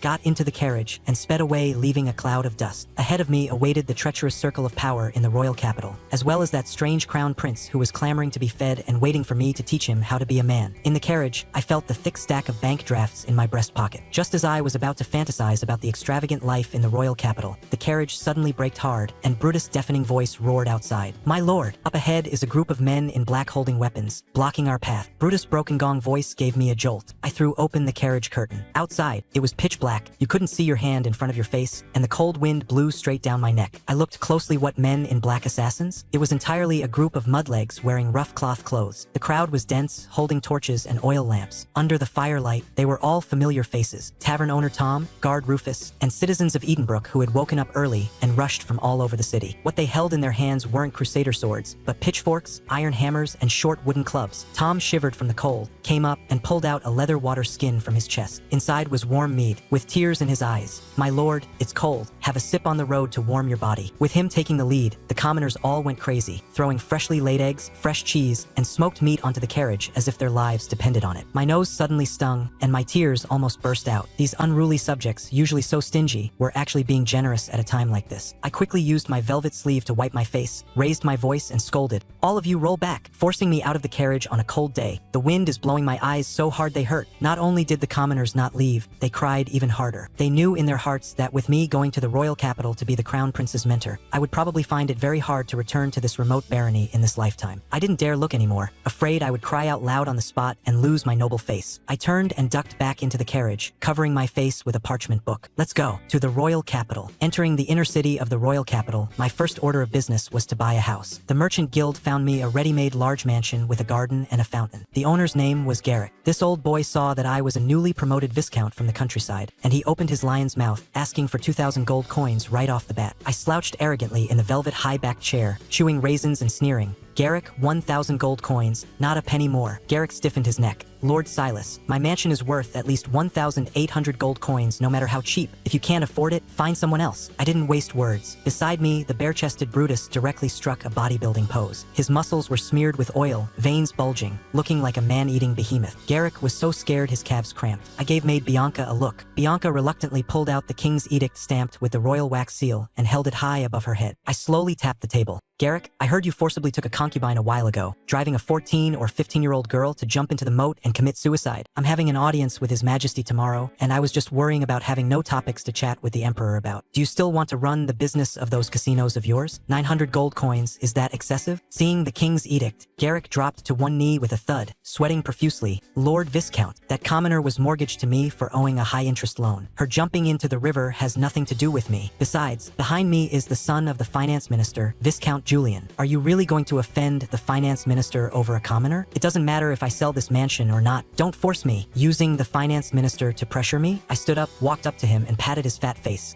Garrick, wouldn't it be nice to sell it for 1,000 gold coins? Why make things so tense? Garrick thought I chickened out and was just about to smile. I leaned in close to his ear and spoke sinisterly. Unfortunately, this baron is a scumbag, and I absolutely do not allow anyone to be scummier than me in front of my face. Guess whether the finance minister will offend me over a dog? 700 gold coins. Garrick completely broke down. Encountering a lunatic like me who didn't care about his life, how could he dare talk back anymore? Gritting his teeth, he admitted defeat. Fine, 700 gold coins. I glanced at the water well in the yard and waved my hand in disgust. Someone died in the yard? It's too unlucky. 600 gold coins. Okay. Garrick's nails dug into his own flesh. I smiled radiantly. Straightforward. Brutus, do a trick for him. Brutus opened his large mouth, pulled out a large solid gold bar weighing a few pounds from his bundle, and right in front of Garrick, clapped his hands together violently. Crunch. The thick, pure gold bar was forcefully flattened into a gold pancake by his bare hands. I threw this gold pancake bearing a clear palm print to Garrick. Look, this gold bears a palm print. It has extremely high artistic value. Plus my chief knight's performance fee. I'll count it as 500 gold coins for you. Deal. Garrick's eyes were full of bloodshot veins. Holding that deformed gold pancake, he stumbled and crawled to get the property deed, fleeing out the main gate without even packing his valuables. I touched the deed and blossomed with joy. New home. Sorted. Early the next morning, before the sky was bright, Bianca punched me in the face to wake me up. This woman had no idea how to serve someone getting dressed. She clumsily put the court attire on me, tying the belt in a mess. When I took the carriage to the plaza of the royal palace, there wasn't a ghost in sight at the gate. I was late. The fucking Minister of Foreign Affairs didn't even arrange an attendant to receive me. Holding up my silk pants that kept slipping down, I ran like a headless fly through the corridors of the royal palace. I finally found the grand throne room, but just as I crossed the threshold, I stepped on my wide pant leg. Swish. In front of the entire civil and military court of the Privy Council, I literally slide-kneeled on the marble floor all the way to the center of the hall. Total silence. All the grand nobles' gazes pierced into me like knives. Sweating profusely, I kept my head down and quickly tried to salvage the situation, shouting at the top of my lungs, "Subject Silas Kowtows to your majesty. Your majesty's divine might covers the world. Your civil and military achievements shine with divine grace. Wherever your sword points, the four seas submit. This subject finally gazes upon the heavenly countenance, awed by your majesty's kingly aura, unable to contain the joy in my heart. Hence this breach of etiquette in the hall. I beg your majesty to punish me." This bootlicking echoed loudly. The faces of the ministers in the hall turned green. Prime Minister Ward rolled his eyes. When had these courtiers, who spoke of knightly character and noble honor every day, ever heard such shameless remarks? "Raise your head." A furious shout came from the throne. Trembling, I raised my head and caught a glimpse out of the corner of my eye. Fuck me. The one sitting on the throne was actually Sir Richard, the great merchant who went to my Edenbrook to buy tea. The old steward standing next to him was his attendant Godfrey. The kid covering his mouth and snickering next to him was the Crown Prince Edward, to whom I had explained the castration of pigs. My brain buzzed. The enemies I had been looking for all day were actually the current emperor and crown prince. Richard suppressed a laugh and put on a stern face. "Silas, you are improperly dressed, and you came to court wearing a green robe that violates regulations. What about the Viscount's court attire issued to you by the royal tailor? Could I say the herald didn't give it to me?" My mind spun rapidly, and I shamelessly said, "This is my first time entering the palace, and I ran too fast in the corridors. My clothes were burned open by the dazzling light emanating from your majesty." The ministers couldn't bear to watch anymore. The most explosive leader of the conservative faction, Duke Arthur, stepped out and pointed at my nose, cursing, "Your majesty, this person behaves atrociously, uses clever words and flattering manners, and is simply an uneducated barbarian. How can he teach the crown prince? I beseech your majesty to retract the order. This old fart, I haven't even taken office and you want to smash my rice bowl?" I stood up with a swoosh and stared at him. "Old man, who are you?" "I am Duke Arthur. Have I offended you?" "Never." "Then since I neither steal nor rob, why do you want to dismiss me? You say I use flattering words. Could it be you think his majesty is not great and not worthy of a subject's praise?" I pressed him step by step, my voice loud and resonant echoing through the hall. "This official is merely expressing his true feelings. In my eyes, his majesty is a unique hero, the #1 knight in the world, capable of controlling floods in civil affairs and quelling rebellions in military affairs. Every night I raise my wine glass and pray to the moon, just to entrust my feelings of reverence for his majesty. Could it be that my Valoria Empire can no longer tolerate a loyal subject who speaks the truth?" I covered my face, pretending to be heartbroken. Can this world get any better? It's too cold. I'm shaking with anger. Tears are flowing involuntarily. involuntarily. Hit by this combo of punches, Duke Arthur trembled all over, pointing at me and stuttering you for a long time, unable to squeeze out a single sentence. The civil and military officials all shut their mouths. Reasoning with a person whose face was written with shamelessness was seeking one's own death. Richard got goosebumps all over from listening and shouted angrily, "Silas, how insolent! Duke Arthur is an elder statesman of 2 reigns. How can you be allowed to speak nonsense?" I quickly took 2 steps back and answered loudly, "Your Majesty is sagacious. Tyrants of past dynasties all loved to hear flattery. Only your Majesty remains clear-headed at all times. This realm of a saint who reflects on himself daily makes this subject prostrate himself in admiration." Duke Arthur couldn't catch his breath and almost fainted. At this time, the Crown Prince's current mentor, Grand Scholar Reginald, popped out. He knelt stiffly on one knee. "Your Majesty, if this treacherous person is allowed to teach the Crown Prince, I fear the Crown Prince will lose his mind and blaspheme the gods. I would rather give up my title of nobility and beg your Majesty to dismiss Silas." "Dismiss?" My eyes instantly lit up. "Dismissal is great. If him dismissed, he'll immediately roll back to Edenbrook to be my local emperor. Who wants to stay in this broken royal capital and suffer the anger of you old nobles?" I plopped down on my knees and shouted, "The Grand Scholar is right. I have neither virtue nor talent. I beg your Majesty to dismiss me." The ministers were all dumbfounded. This guy was just overflowing with combat power. Why did he suddenly admit defeat himself? The Richard on the throne sneered. How could he not see what I was calculating? "Denied." I panicked. "I really can't do it. I beg your Majesty to reconsider." Richard completely lost his temper. He grabbed a heavy brass inkwell from his imperial desk and smashed it fiercely towards me. With a smack, the inkwell shattered in front of me, splashing pitch-black ink all over my body and face. Richard stood up and roared in fury, "Silas, if you dare say one more word of nonsense, he'll chop off your head. Don't think I don't know what you're plotting. You must be the chief grand tutor whether you want to or not." Court dismissed. Richard left in a huff, leaving the civil and military officials staring at each other. Grand Scholar Reginald left angrily, flicking his sleeves. Courtier Sir Tristan came up, wanting to kick me while I was down and mock me. I didn't indulge him at all. I spat a thick glob of phlegm directly onto his expensive leather boots, scaring him into hopping and cursing me as a barbaric pig. I rolled my eyes and turned to leave. Before I was even out the palace gate, Chief Steward Godfrey ran over to find me. "Lord Viscount, His Majesty summons you to the royal study." I immediately put on a dog-like smile, vigorously stuffed 2 draft notes of 200 gold coins each into his pocket, calling him Big Brother with every mouthful, and successfully found out that the Emperor just wanted a private chat and had no murderous intent. Entering the royal study, Richard was looking down at a parchment scroll, leaving me hanging for a full incense stick's worth of time. Seeing the timing was about right, before he could open his mouth to condemn me, I directly pulled out a thick stack of Imperial Bank gold notes from my breast pocket and held them high above my head with both hands. "I know my guilt. This is the surplus of 86,524 gold coins I saved in Edenbrook over 7 years. Please, your Majesty, accept it." Richard glanced at the stack of money and snorted coldly. "Your Edenbrook is so wealthy, and in 7 years it's only this mere 80-something thousand gold coins? Do you take me for a 3-year-old child?" Sweating profusely, I pretended to be extremely aggrieved. "Your Majesty is perceptive. I spent money like running water on building sewers and roads. Being able to save this much is entirely due to my frugal living." Richard accepted the money, his anger mostly dissipating, and had someone offer me a seat. "Let me ask you, what exactly is that thing called Wrath of God?" "Here it comes." I knew he was coveting my gunpowder. My face sank, my eyes full of sorrow. "Your Majesty, that is alchemical black powder. Unfortunately, the court alchemist who developed it blew himself up a while ago. This thing consumes too much money. I spent over 10,000 gold coins and still haven't perfected it. The territory is truly out of money, so the project had to be halted." Richard slammed the table in anger. "Fool! How can such a great killing weapon be stopped? How much money do you need? I will allocate it to you." My eyes darted around and I held up 3 fingers. 30,000 gold coins should be about right. Richard stared dead at me. 20,000 gold coins. I give you 1 year. If you can't produce the gunpowder, bring your head to see me." My heart blossomed with joy. I had already mass-produced the gunpowder, gaining 20,000 gold coins in funding out of thin air. This wave was a massive profit. But on the surface, I still pretended to look miserable and half-dead, thanking him for his grace repeatedly. Richard changed the topic and asked about the Crown Prince. "Edward has a wild temperament and doesn't like reading classical studies. Reginald can't teach him. I brought you here. How do you plan to teach him?" I patted my chest and talked expansively about my modern educational philosophy. "Your Majesty, as the saying goes, a small tree won't grow straight without pruning, and a person acts out without discipline. Filial sons come from under the wooden stick. What does the Crown Prince lack? The harsh beatings of society. If there are difficulties, face them. If there are no difficulties, create difficulties and face them. If he makes a mistake, beat him. If he doesn't make a mistake, beat him even more to extinguish the sparks of his crimes. This is called Tiger Mom and Wolf Dad style education." Richard nodded, repeatedly listening to this. "Well said. It seems I didn't beat him enough in the past. Did your parents teach you this way too?" I looked up at the ceiling at a 45-degree angle, my face full of vicissitudes. "Indeed, I grew up being subjected to mixed doubles beatings by my parents. When I didn't want to learn swordsmanship, they would inject me with chicken blood. Now the people in our hometown still call me fighting cock. Richard was greatly shocked and directly threw a pure gold token engraved with the royal lion crest from his waist to me. Take it. From now on, in disciplining the crown prince, you can beat him as you please. If he disobeys, come find me. I caught the gold medal, fully satisfied. With this thing, couldn't I walk sideways in the crown prince's palace from now on? Richard looked at me covered in ink spots in disgust, drove me home, and told me to officially start work tomorrow. I took the carriage and strolled home. Just as I arrived at the door, I saw maid Bianca looking around outside. Looking at her made me angry. Why aren't you working and just wandering around here? Go stand facing the wall by the gate. You're not allowed in the house before dinner. Bianca pouted her small mouth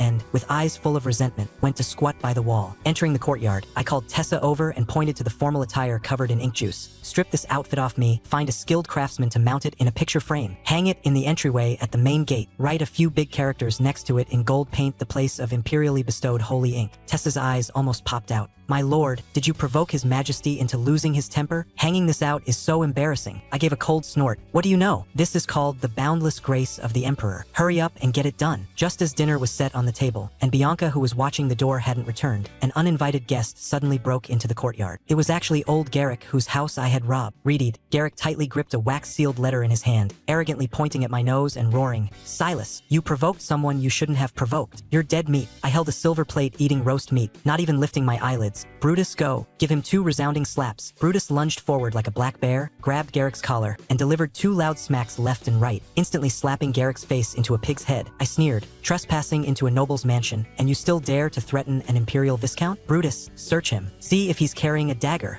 Brutus' large hands tore wildly at Garrick's body, directly tearing Garrick's clothes into rags, and finally turned out an imperial draft note of 500 gold coins from his inner pocket. "My lord, found 500 gold coins." Garrick cried and screamed, "This is robbery. I'm going to the Supreme Court to sue you, you bunch of robbers." Upon hearing this, I got angry, walked up to him, grabbed him by the hair, dragged him to the entryway at the main gate, and pointed at the torn clothes mounted above. "Open your dog eyes and see what characters are written on there." With swollen eyes, Garrick tremblingly read out, "The place of imperially bestowed holy ink." I crossed my arms and sneered, "Consider yourself literate. Is this something you can look at for free? Charging you 500 gold coins as an admission ticket is letting you off cheap. Get lost, like throwing a torn gunny sack." Brutus directly tossed Garrick out onto the main street. The farce ended. Tessa picked up the letter Garrick had dropped on the ground and looked at it. It was an invitation to the Silver Swan aristocratic salon and debate sent by Julian, the son of the finance minister. It was clearly a trap. I was just planning to tear the letter up to use as toilet paper when Bianca, who was being punished by standing in the corner, walked over timidly. "My lord, this is an invitation issued by the finance minister's mansion. So many minor nobles outside are dying to get one. Why don't you take it out and sell it for money?" My eyes lit up. This girl has a mind for economics. I immediately made a decision, gave her a 1% commission, and told her to take the invitation to the black market tomorrow to set up a stall. Early the next morning, I changed into my new formal attire and attended court. Because I hadn't slept well yesterday, I found a marble pillar to lean on and fell asleep standing up. It wasn't until the meeting was dismissed that Chief Steward Godfrey shook me awake and sent someone to take me to the Royal Academy exclusively for the Crown Prince. As soon as I entered the courtyard, I saw a group of attendants clustering around someone walking towards me. It was precisely Crown Prince Edward, but his current appearance was a bit miserable. His nose was bruised and his face swollen, looking like a hooligan who had just been beaten in a sack. Upon seeing me, Edward's eyes lit up and he grabbed my hand. "Silas, you're finally here. I missed you so much." I immediately let the actor in me take over, grasped his hand back, and shouted excitedly. As soon as the subject saw His Highness, I felt a heroic and majestic bearing, like the legendary dragon knight descending to earth. To think it was actually His Highness the Crown Prince. Truly unexpected, yet reasonable. The attendants around Edward all turned their heads, unable to bear looking at my bootlicking face. Yet Edward was moved to a complete mess. Yes,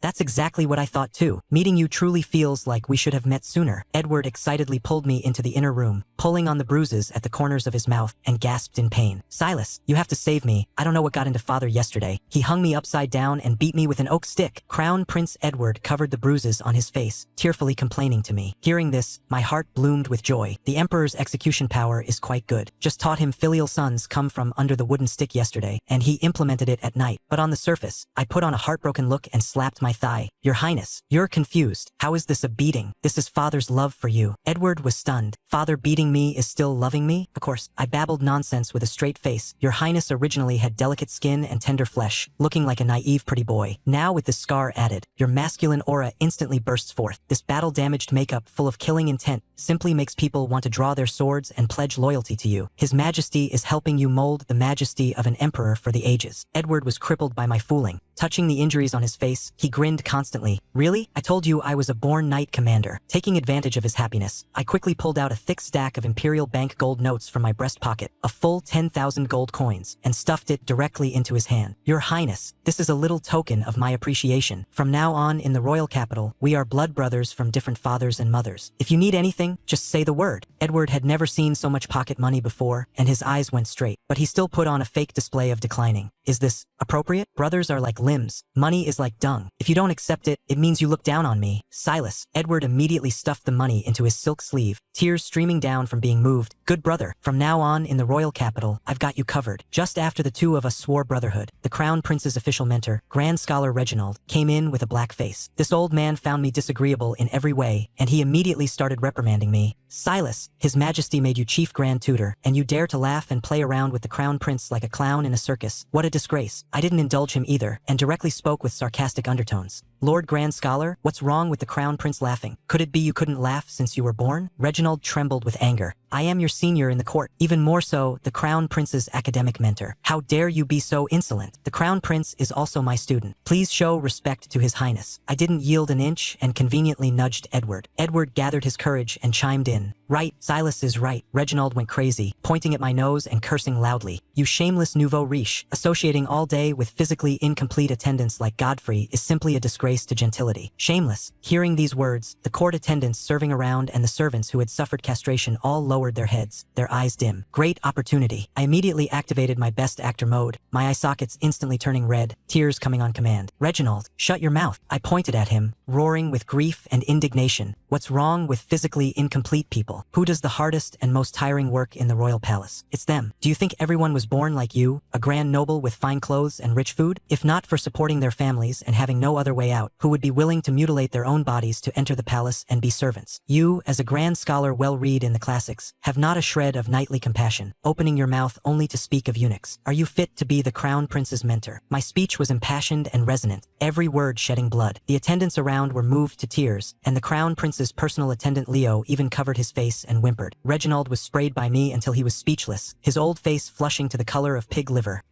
You're twisting logic. I won't argue with a vulgar barbarian like you. I'm leaving. The old man flicked his sleeves and left in exasperation. I turned to look at the dumbfounded Edward and smiled slightly. Your Highness, today's first lesson. If you want people to submit to you willingly, you must have a sincere heart in treating others. As a result, early the next morning, Edward came to find me limping. Brother, I can't take it anymore. Yesterday father beat me up again. I want to leave the palace. My face darkened with lines. The Emperor is getting addicted to beating him. Unable to withstand Edward's pestering, I had to agree to take him to the Silver Swan aristocratic salon. I had made Tessa put makeup on him, changed him into the clothes of an ordinary swordsman, brought along the humanoid weapon Brutus, and the three of us swaggered out of the palace. Arriving at the luxurious cruise ship on the Seine River, Brutus, wearing a rough guard uniform hung with leather belts, scared away all the nobles at our table. Edward looked around like a country bumpkin, while Brutus and I buried our heads in frantically eating the exquisite pastries on the table. When the cruise ship sailed into the middle of the river, the capital's most popular opera diva, Isabella, was playing the harp on the second floor to add to the fun, while downstairs a group of young nobles were shaking their heads and reciting sonnets. Right then, Finance Minister's son Julian brought a few lackeys to our door. Julian fanned his lace-trimmed folding fan, a cold sneer on his face. Lord Silas, mudlegs are mudlegs, actually dining at the same table with servants. Since you've come to the aristocratic salon, why not compose a poem to let everyone broaden their horizons? Saying that, he called out loudly to the whole audience. Everyone, this is the newly promoted Viscount of Edenbrook, Silas. Let us quietly listen to the Viscount's masterpiece. The entire venue instantly quieted down, and everyone's eyes looking at me were filled with disdain and mockery. I wiped my mouth, suppressed Brutus who wanted to flip the table, walked up to Julian, and threw my arm around his neck. I lowered my voice, full of murderous intent. Kid, want to stick up for Garrick? I'm not in the mood to play with you today. Brutus understood tacitly, and with a swish, pulled open his heavy linen cloak. By the candlelight, Julian clearly saw densely packed rows of gleaming, throwing knives and poisoned short daggers hanging inside Brutus' clothes. Julian's soul scattered in terror. His legs went soft and he almost knelt down, stuttering, "The Viscount, misunderstanding. It's all a misunderstanding. Get lost," I sneered. Julian stumbled and crawled away, eliciting a wave of whispers from the crowd. I thought this matter was over, but I didn't expect a wrench to be thrown in the works. The heir to the Duke of Normandy, Lord Nelson, in order to rope in Julian, actually jumped out on his own initiative to cause trouble. He pulled the terrified Julian and strode up to me. "Lord Silas." Nelson abruptly closed his folding fan and shouted loudly, "Today a gathering of heroes. Everyone is waiting for your masterpiece. If you don't compose a poem, wouldn't it chill the hearts of all the scholars scholars in the empire. Incited by him, the minor nobles around immediately started jeering along. Compose one, compose one, compose one. I looked coldly at Nelson. This brother, you are very brave. Nelson showed no fear and instead mocked Brutus. Lord Viscount, bringing such a rude ogre really damages the reputation of nobles. I raised an eyebrow. There are too many demons and monsters around me, so I have to bring a rough man to hold the fort. If I brought a refined man like you, I'd have been killed long ago. A burst of laughter immediately erupted all around. Nelson's face turned green. You, Silas, cut the crap. If you have guts, compose a poem. I sighed. Originally, I didn't want to show off like this. You forced me. Bring a quill and parchment. I walked to the desk, waved my pen, and directly translated a quatrain from the Eastern graceful school into a sorrowful Western sonnet, Autumn Farewell Song. The autumn wind whimpers among the desolate oaks. The sudden rain has just stopped. The evening bell strikes the city gates of farewell. The red wine in the tent is bitter and hard to swallow. The sailing ships afar urge the reluctant souls. Since ancient times, passionate people are left with the scars of parting in vain. Not to mention in this cold and desolate autumn season. Waking up from wine tonight, where shall I rest? Is it by the shore shaded by weeping willows, or accompanied by the cold, incomplete moon of the morning? After this departure through the years, all beautiful times and sceneries become empty setups. Even though I have 1,000 kinds of romantic feelings in my heart, writing up to here, my quill suddenly stopped. Fuck me, what were the last 2 lines again? My brain went completely blank. I wasn't even this nervous reciting from memory during my college entrance exams in my past life. Hundreds of pairs of eyes in the venue stared dead at the tip of my pen, and even Crown Prince Edward swallowed nervously. I held the quill, frozen in place, and the scene became awkward to the extreme. The entire venue was dead silent, everyone holding their breath waiting for me to put pen to paper, and Lord Nelson was even so nervous he was wiping cold sweat. Lord Viscount, why aren't you writing? My face didn't redden and my heart didn't skip a beat. I slapped my large hand on the oak desk. When writing this sonnet, this baron's inspiration flowed like a spring, absolutely enough to win the title of Poet Laureate of the court. But today I only want to be a spectator, so the remaining 2 lines can very well be completed by everyone here. This is called leaving blank practice in rhetoric. I guarantee to recommend the winner to the Royal Academy. The nobles present suddenly realized, repeatedly touching their chests and bowing to praise my high righteousness. Finance Minister's son Julian's face turned green, and he gritted his teeth. Then why doesn't Lord Silas tell the romantic story behind this poem, so that we can ponder and learn? Still going? Refusing the face given, huh? My face sank. What if I won't tell? Nelson sneered. Unless you didn't write it. Without telling the origin, wouldn't everyone be drawing a snake and adding legs? This makes things very difficult for us. An atmosphere of drawn swords and bent bows instantly filled the venue. I suddenly laughed. Difficult? Fuck it, then don't do it. As soon as my voice fell, Brutus behind me instantly erupted, his monstrous arm strength exploding as he directly flipped the heavy mahogany round table, smashing it fiercely down on Julian and Nelson. These 2 goods didn't even have time to react before being solidly crushed under the table board. The moment the table board fell, Brutus and I, in perfect tacit understanding, uniformly jumped onto the table board. Crown Prince Edward paused for a second, his eyes lit up, and he followed suit, jumping up. Come, let's see who jumps higher. Alright, the 3 of us then crazily jumped like in a disco on the table board, dancing a vulgar rustic tap dance. Pig-slaughtering screams erupted from under the table. The nobles and literati in the venue were so scared they shrank into the corners of the cabin, not daring to breathe loudly. Silas, you have the guts of a dog. I am the son of the finance minister. You're finished. Julian crazily clamored from underneath. Upon hearing this, my anger grew even larger, and I bounced even more vigorously. Edward's face was totally red, so excited he couldn't stop. It wasn't until hearing the movement of the cruise ship docking that the people in the hall ran completely clean like they had seen ghosts.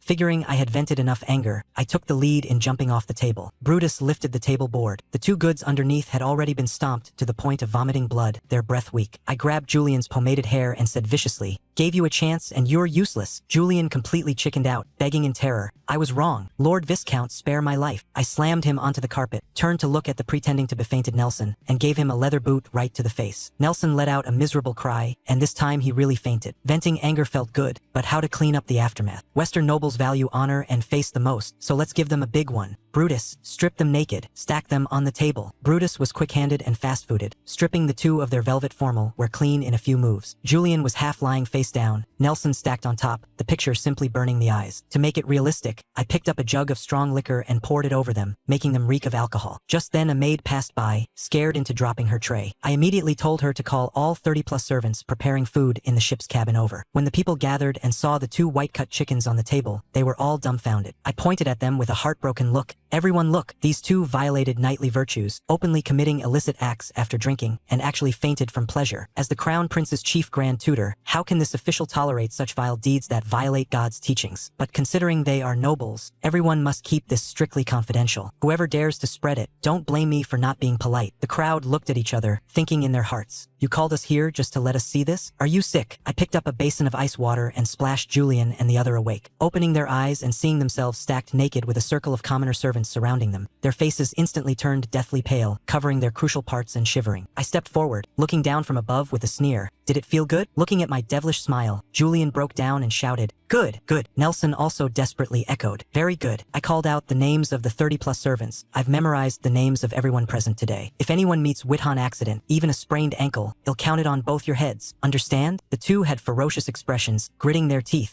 Understood. All right, do you know how to explain to your noble fathers when you get home? Tears in his eyes, Julian said. I drank too much, got into a verbal altercation with the Lord, nothing more. I nodded in satisfaction and enthusiastically helped them drape their clothes on. Hurry home, don't catch a cold. The two stumbled and crawled as they fled the cruise ship. Edward rubbed his hands excitedly, feeling that the world outside the palace was simply too exciting. Once the people left, I immediately directed Brutus to bring out linen sacks and frantically pack up the unspoiled roast meat and pastries on the table. At this time, the personal maid of the opera diva Isabella came down to invite me upstairs. Holding the sack, I entered her boudoir. Isabella sat with her back to me inside a gossamer tent, coquettishly offering to play the harp for me. I had no time to listen to tunes. I directly pointed at the snacks on the table and asked if she was going to eat them. She said she wouldn't, so I swiftly dumped all the snacks into the sack, turned and left, leaving this royal capital socialite messy in the wind, still saying shyly, Isabella is still of pure body. Please show pity, my lord. Sorry, this young master only loves to pack leftovers. Coming out of the cruise ship, I took Edward for a stroll on the streets. Edward was thrilled and asked me why I didn't hold back. This is called letting the tiger return to the mountain will lead to it biting back. As long as he finds it too embarrassing to admit, even if the whole capital knows about it, it will be treated as if nothing happened. Passing a tramp, Edward excitedly dumped half a sack of leftovers into the man's bowl. The tramp was dumbfounded looking at the mountain of leftovers. I quickly stopped him and gave him a lesson on the sinister nature of society. Ahead was a blind beggar rolling his eyes, with a few copper coins in his torn hat. I walked over and grabbed the copper coins into my sleeve. The blind man instantly jumped up, staring dead at me. I held out two hands. Poor beggar, did you drop the copper coins in my left hand, or the silver coins in my right hand? Without a thought, the beggar's eyes lit up. Right hand. Wrong answer, confiscated. The beggar was stunned, stopped pretending, and his eyes turned fierce. Brutus took a step forward, opened his cloak to reveal his miniature armory, and the beggar immediately rolled his eyes back and obediently squatted back down.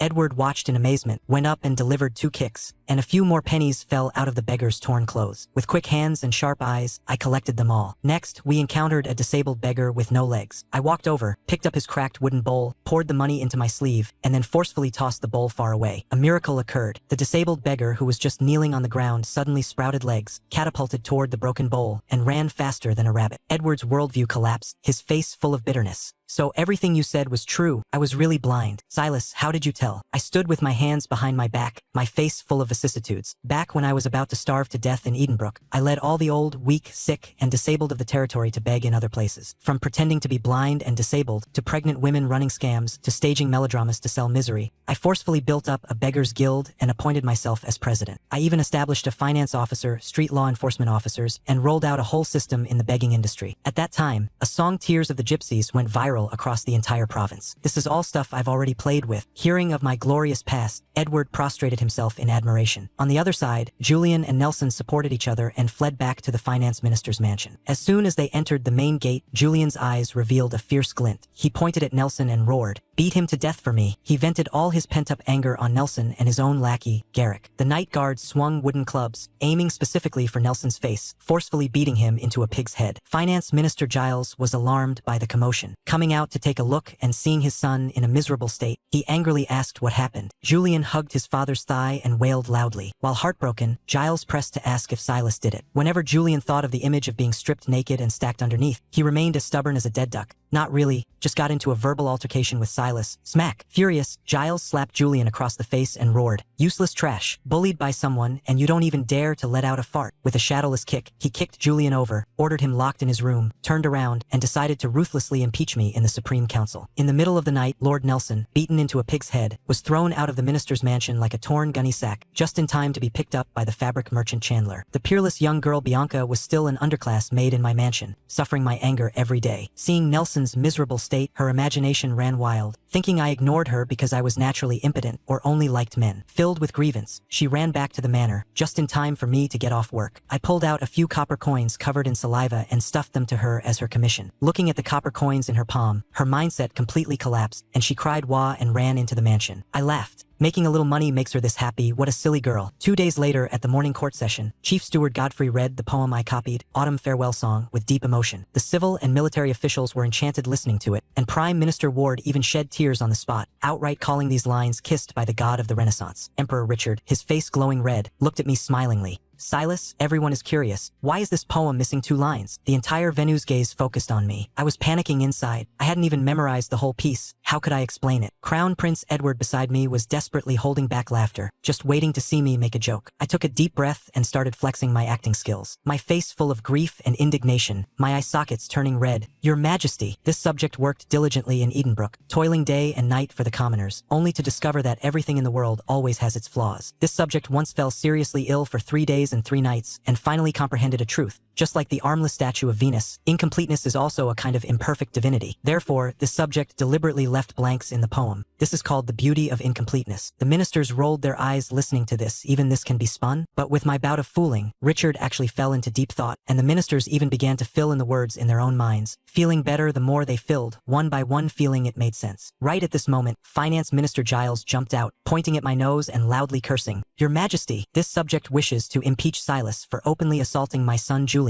I spread my hands, my face entirely innocent. Your Majesty, this is absolutely a false accusation. We just had a bit of a verbal altercation. Giles became exasperated and directly called Julian and that barred witness to the court. Richard stared coldly at Julian. Did Silas hit you or not? I chimed in leisurely. Your Majesty, Lord Julian drank too much that night, and we were playing the Roman Bacchus pyramid, which is stacking wine glasses higher and higher. How could we have fought? Hearing the 3 words stacking glasses, Julian trembled all over like sifting chaff. His mind was full of the image of himself naked, stacked underneath. If he admitted to being beaten, that matter definitely couldn't be kept secret. Weighing the pros and cons, Julian gritted his teeth, wanting to cry but lacking tears. Replying to Your Majesty, this subject was indeed playing the Roman pyramid. Silas didn't hit me. As soon as this sentence came out, Giles was struck like lightning. Eyes wide open, he pointed at his son, almost spraying a mouthful of old blood. Seeing it was good to stop while ahead, I waved my hand magnanimously. Since it's a misunderstanding and this subject is used to being targeted, let's just let this matter go. The way the ministers looked at me changed. They actually felt that I was a broad-minded person. Richard's dragon countenance showed great joy, and he directly kicked Giles and his son out. After court, Richard called me to the royal study, getting straight to the point. The tea isn't selling anymore. Do you have any ideas? So the high-priced tea had harvested the leeks too ruthlessly, and the royal capital's noble market was saturated. I had a well-thought-out plan. Your Majesty, this is simple. Segment the market. Well, make longevity tea for the old nobles, packaged as dew of the Holy Grail. Beauty tea for the madams, called Siren's Song, and aphrodisiac tea for the young knights, called Blood of the God of War. The packaging must be luxurious, the mythological stories must be spun perfectly, and then find theaters and socialites for joint marketing. Most importantly, lower the price. Leeks must be harvested crop by crop. Richard's eyes lit up listening to this. I hand this business over to you and give you a 10% cut of the profits. Deal. Richard looked at me with increasing satisfaction. You kid really know how to make money. Nowadays, the state treasury is empty, lacking both money and grain. Do you have any ways to produce grain? I sighed. Not even a shadow of the new continent's god-tier crops like potatoes and sweet potatoes had been found, so I could only shake my head helplessly. Right at this moment, Godfrey stumbled and rushed into the royal study, sweating profusely. Your Majesty, bad news. The royal chief physician says Her Highness the Princess is not going to make it. Richard's expression changed drastically. He stood up abruptly and rushed toward the inner palace like a madman. I froze in place, having not yet reacted. Hearing this, Crown Prince Edward also jumped with anxiety. I grabbed the Crown Prince's attendant Leo, using can make your lower part grow back as bait to have him lead the way, and ran all the way, chasing to the princess' bedchamber. Upon entering, Richard and Edward's faces were full of sorrow. I poked my head over the velvet large bed to take a look and was stunned on the spot. The princess lying on the bed had skin like congealed fat and cherry-like small lips. Even with a face full of sickness, she was still a top-tier beauty of the pure and desire aesthetic ceiling level. Richard lamented, 10 years. Why has this strange illness not been cured for 10 years? I turned to stare at the royal physician who claimed to have treated her lung disease for 10 years and grabbed his silk collar. Old man, what illness hasn't been cured after 10 years of treatment? The physician looked disdainful. It is a rare lung consumption disease. Even if I told a country noble like you wouldn't understand. Hearing this, my eyes instantly changed. I looked at physician Hugo, who claimed to have treated her lung disease for 10 years, marveling internally that this quack hadn't killed the princess despite changing expensive herbal medicines for 10 years. The way I looked at him completely changed. Changing prescriptions for 10 years and still hasn't killed the patient. This old man is a divine doctor. Being stared at by me like this, Hugo shuddered in fright. I couldn't be bothered with him and pulled Crown Prince Edward out of the hall. Edward leaned against a marble pillar, his eye sockets red. Brother, Victoria is my dearest sister. If she goes to see God, what will I do? Before I could comfort him, he jerked his head up, staring dead at me. Silas, do you want a wife or not? My head was full of question marks. Edward said urgently, the Church's ancient texts speak of divine blessing marriage. He'll marry Victoria to you. Let's try using the holy light of a pure marriage to disperse the diseased demon. If it were any other noble I'd rather die than agree, but you're the one. I was speechless, looking at the sky, shoving a dying princess onto me. This is repaying kindness with enmity. I smiled bitterly. Your Highness, if getting married could cure diseases, there would be no dead people in the world long ago. Edward's mindset completely collapsed. He grabbed my shoulders and shook them frantically. Then what do you say we do? I threw him off and shouted loudly, calm down. Why roar so loudly? I have a method, but the hope is slim. There is a divine medicine called penicillin that can cure all diseases. Hearing this, Edward bounced up, light instantly returning to his eyes. Good. Tell me how to get it. Say it and do it. The two of us immediately rushed back to the Crown Prince's palace, got a few baskets of oranges, and threw them into the dark, damp cellar to mold. When the blue mold was fully grown, we used wheat to boil a culture medium and picked the bluest strain to dot onto it. After a week of fermentation, I added olive oil to stir and purify, and then repeatedly filtered it using charcoal, vinegar, and alkaline water from the imperial kitchen. No filter paper, just use the premium toilet paper unique to my Edenbrook, sun-dried to sterilize. For rigor, I set up 27 experimental groups. All instruments were boiled in water at high temperatures for sterilization, and even the syringes were purely handcrafted by the court silversmith. For a full half-month, I stayed up until my eyes were entirely red, finally bringing out 27 silver bowls filled with penicillin. Looking at these trans-era products, heroic pride surged in my heart. Silas, what next? Edward swallowed a mouthful of saliva. Bring up the death row inmates. 3 days later, in a secret royal dungeon in the capital, over 50 notorious, evil-doing death row inmates were gathered in the cells. With my hands behind my back, I looked at them coldly. Today, we test a new medicine for the warriors of the Empire. After the injection, report your feelings truthfully. In the autumn, everyone gets a reward of 20 gold coins, and if the experiment succeeds, you will be pardoned from the death penalty. I object. You demon just want to kill us. A bandit with a face full of fierce flesh shouted. Slap his mouth. The jailer rushed in and gave 2 loud slaps with an iron-gloved hand. The entire venue instantly quieted down. I nodded in satisfaction and personally took action. The first one was an intravenous injection. My hands shook so much I was sweating cold sweat. For the second one, I just had him take off his pants and injected it into his buttocks. This was handy. Over 50 people injected one by one. An hour later, Edward, wearing plain clothes, rushed into the dungeon shouting and hollering. Silas, how are the death row inmates? Succeeded, right? The torches flickered in the dungeon. With my back to him, I turned around slowly, my voice filled with endless sorrow. They're all dead. Edward was struck like lightning. What? Over 50 people are all dead. I didn't say a word and yanked off the rough cloth curtain behind me. Corpses lying crisscross filled the cell. Some convulsed wildly before dying, some vomited everywhere. Their dying states were extremely miserable. The surrounding jailers were so scared their legs trembled wildly, looking at me as if looking at a living llama. Some even wet their pants. Edward slumped to the ground, tears bursting from his eyes. How could this happen? Is it really beyond saving? I helped him up and told him to return to the palace first. Looking at the floor full of corpses, I couldn't help but sigh, yet a bitter smile helplessly tugged at the corners of my mouth. The jailers gasped. He smiled. This devil poisoned over 50 people to death, and he actually smiled. From then on, the legend of the royal capital's dungeon poison king would accompany me for the rest of my life. Penicillin was declared a failure, and the princess fell critically ill again. Edward was in a daze all day and didn't even go to his night training. My role as chief grand tutor offered no sense of experience, so I decided to investigate personally. Taking advantage of the physician's absence, I sneaked into the princess' bedchamber, casually pulled out an 80 gold coin draft note, knocked a little maid dizzy with it, and had her take me to the royal greenhouse where the princess often went before her attacks. Entering the garden, the floral fragrance assailed my nostrils. I pointed at the purplish red flowers filling the garden and asked, "What are these?" "This is the siren's sigh. It's the princess' favorite flower, blooming all year round." The princess even picked a large bouquet before she fell ill. My mouth twitched. To hell with a rare lung consumption disease. This is fucking pollen allergy. Kudos to her frail body for enduring 10 years without actually dying. If I had found this out earlier, why would I have caused the penicillin bloodbath? I ran all the way back to the Crown Prince's palace and shouted at Edward, who was staring blankly at a statue of the Virgin Mary. Your Highness, the princess' illness can be saved. Edward looked up, his expression complex. Silas, you've thought it through? You agreed to marry my sister to dispel the bad luck? My face darkened. Marry my ass. I found the cause of the illness. I dragged him straight to the prince's bedchamber and explained the matter of the pollen allergy originally and completely. Although Edward didn't understand what allergies were, he unhesitatingly ordered the greenhouse garden to be uprooted entirely. Just as we entered the bedchamber, we saw Chief Physician Hugo holding a steaming pot of medicinal soup. What is this? Edward frowned. Hugo had a flattering face. Replying to your highness, this is the mysterious mandrake I just spent 2,000 gold coins to buy from a merchant returning from the new continent. It will absolutely have a miraculous effect on the princess. I sneered. 10 years of tonics and she hasn't gotten better. You old geezer didn't poison her, did you? Hugo was so scared he sweated profusely. Edward had long disliked him, went up and delivered a kick, kicking Hugo to the ground. With a clang, the brass soup pot smashed to pieces, and the mandrake inside rolled out. I was just about to stop Edward when my peripheral vision swept over the mud on the ground, and my whole body instantly stiffened. Blood veins crept into my eyeballs little by little. The thing on the ground, slender, with roots, emitting a familiar sweet smell. This is a fucking sweet potato. The god-tier crop from the new continent that I had been searching for years, actually stewed as a mandrake in the royal palace by someone. Like a mad dog, I violently pounced forward, pinched Hugo's neck in a death grip, and roared, "I'll strangle you, you old geezer. Speak, where did you get this thing? Are there any more?" Hugo rolled his eyes. In the royal pharmacy. Edward tightly hugged me. Silas, let go. Strangling him will cause trouble. I let go, wild joy surging in my heart. I struck it rich. The empire is going to take off. Without hesitation, I picked up the mud-covered rotten sweet potato on the ground and stuffed it into my mouth. The taste was very bland, but it was absolutely a sweet potato. No mistake. Edward watched dumbfounded and also dug out a piece to taste. What disease does this thing cure? He asked. Cures the disease of poverty. Cures the disease of hunger. I hauled up the pretending to be dead Hugo. Go to the pharmacy. At the pharmacy, Hugo humiliatingly dug out a velvet box. Inside lay quietly 3 sweet potatoes not even as thick as a thumb. I pointed at the box, lowering my voice to say to Edward, "This is called a sweet potato. 1 acre of land can produce over 1,000 pounds. Plant it successfully, and there will be peace under heaven. You personally hold it tight." Edward's eyes almost popped out, and he tightly guarded the box in his arms. I turned to interrogate Simon, the royal purchasing officer who bought this herb. Simon honestly said he met the foreign merchant at the port of Solis. Besides this divine grass, there was also a weird root covered in yellow boils with whiskers, which he didn't buy because he thought it was poisonous since it was rotten. A root covered in yellow bumps? With whiskers? That's fucking corn. You bunch of blind trash. Corn was just mist like this. I forcefully suppressed the urge to vomit blood, threw my arm around Simon's shoulder, and asked sinisterly, "You said you spent 2,000 gold coins on this thing?" Simon shuddered in fright. Really? I sneered, casually pointing at Edward. "See what His Highness the Crown Prince is holding in his arms? Just now a palace maid lied, and His Highness directly twisted her head off to kick as a ball. Tell the truth, exactly how much did it cost?" Simon glanced at the murderous Crown Prince, his teeth chattering. Two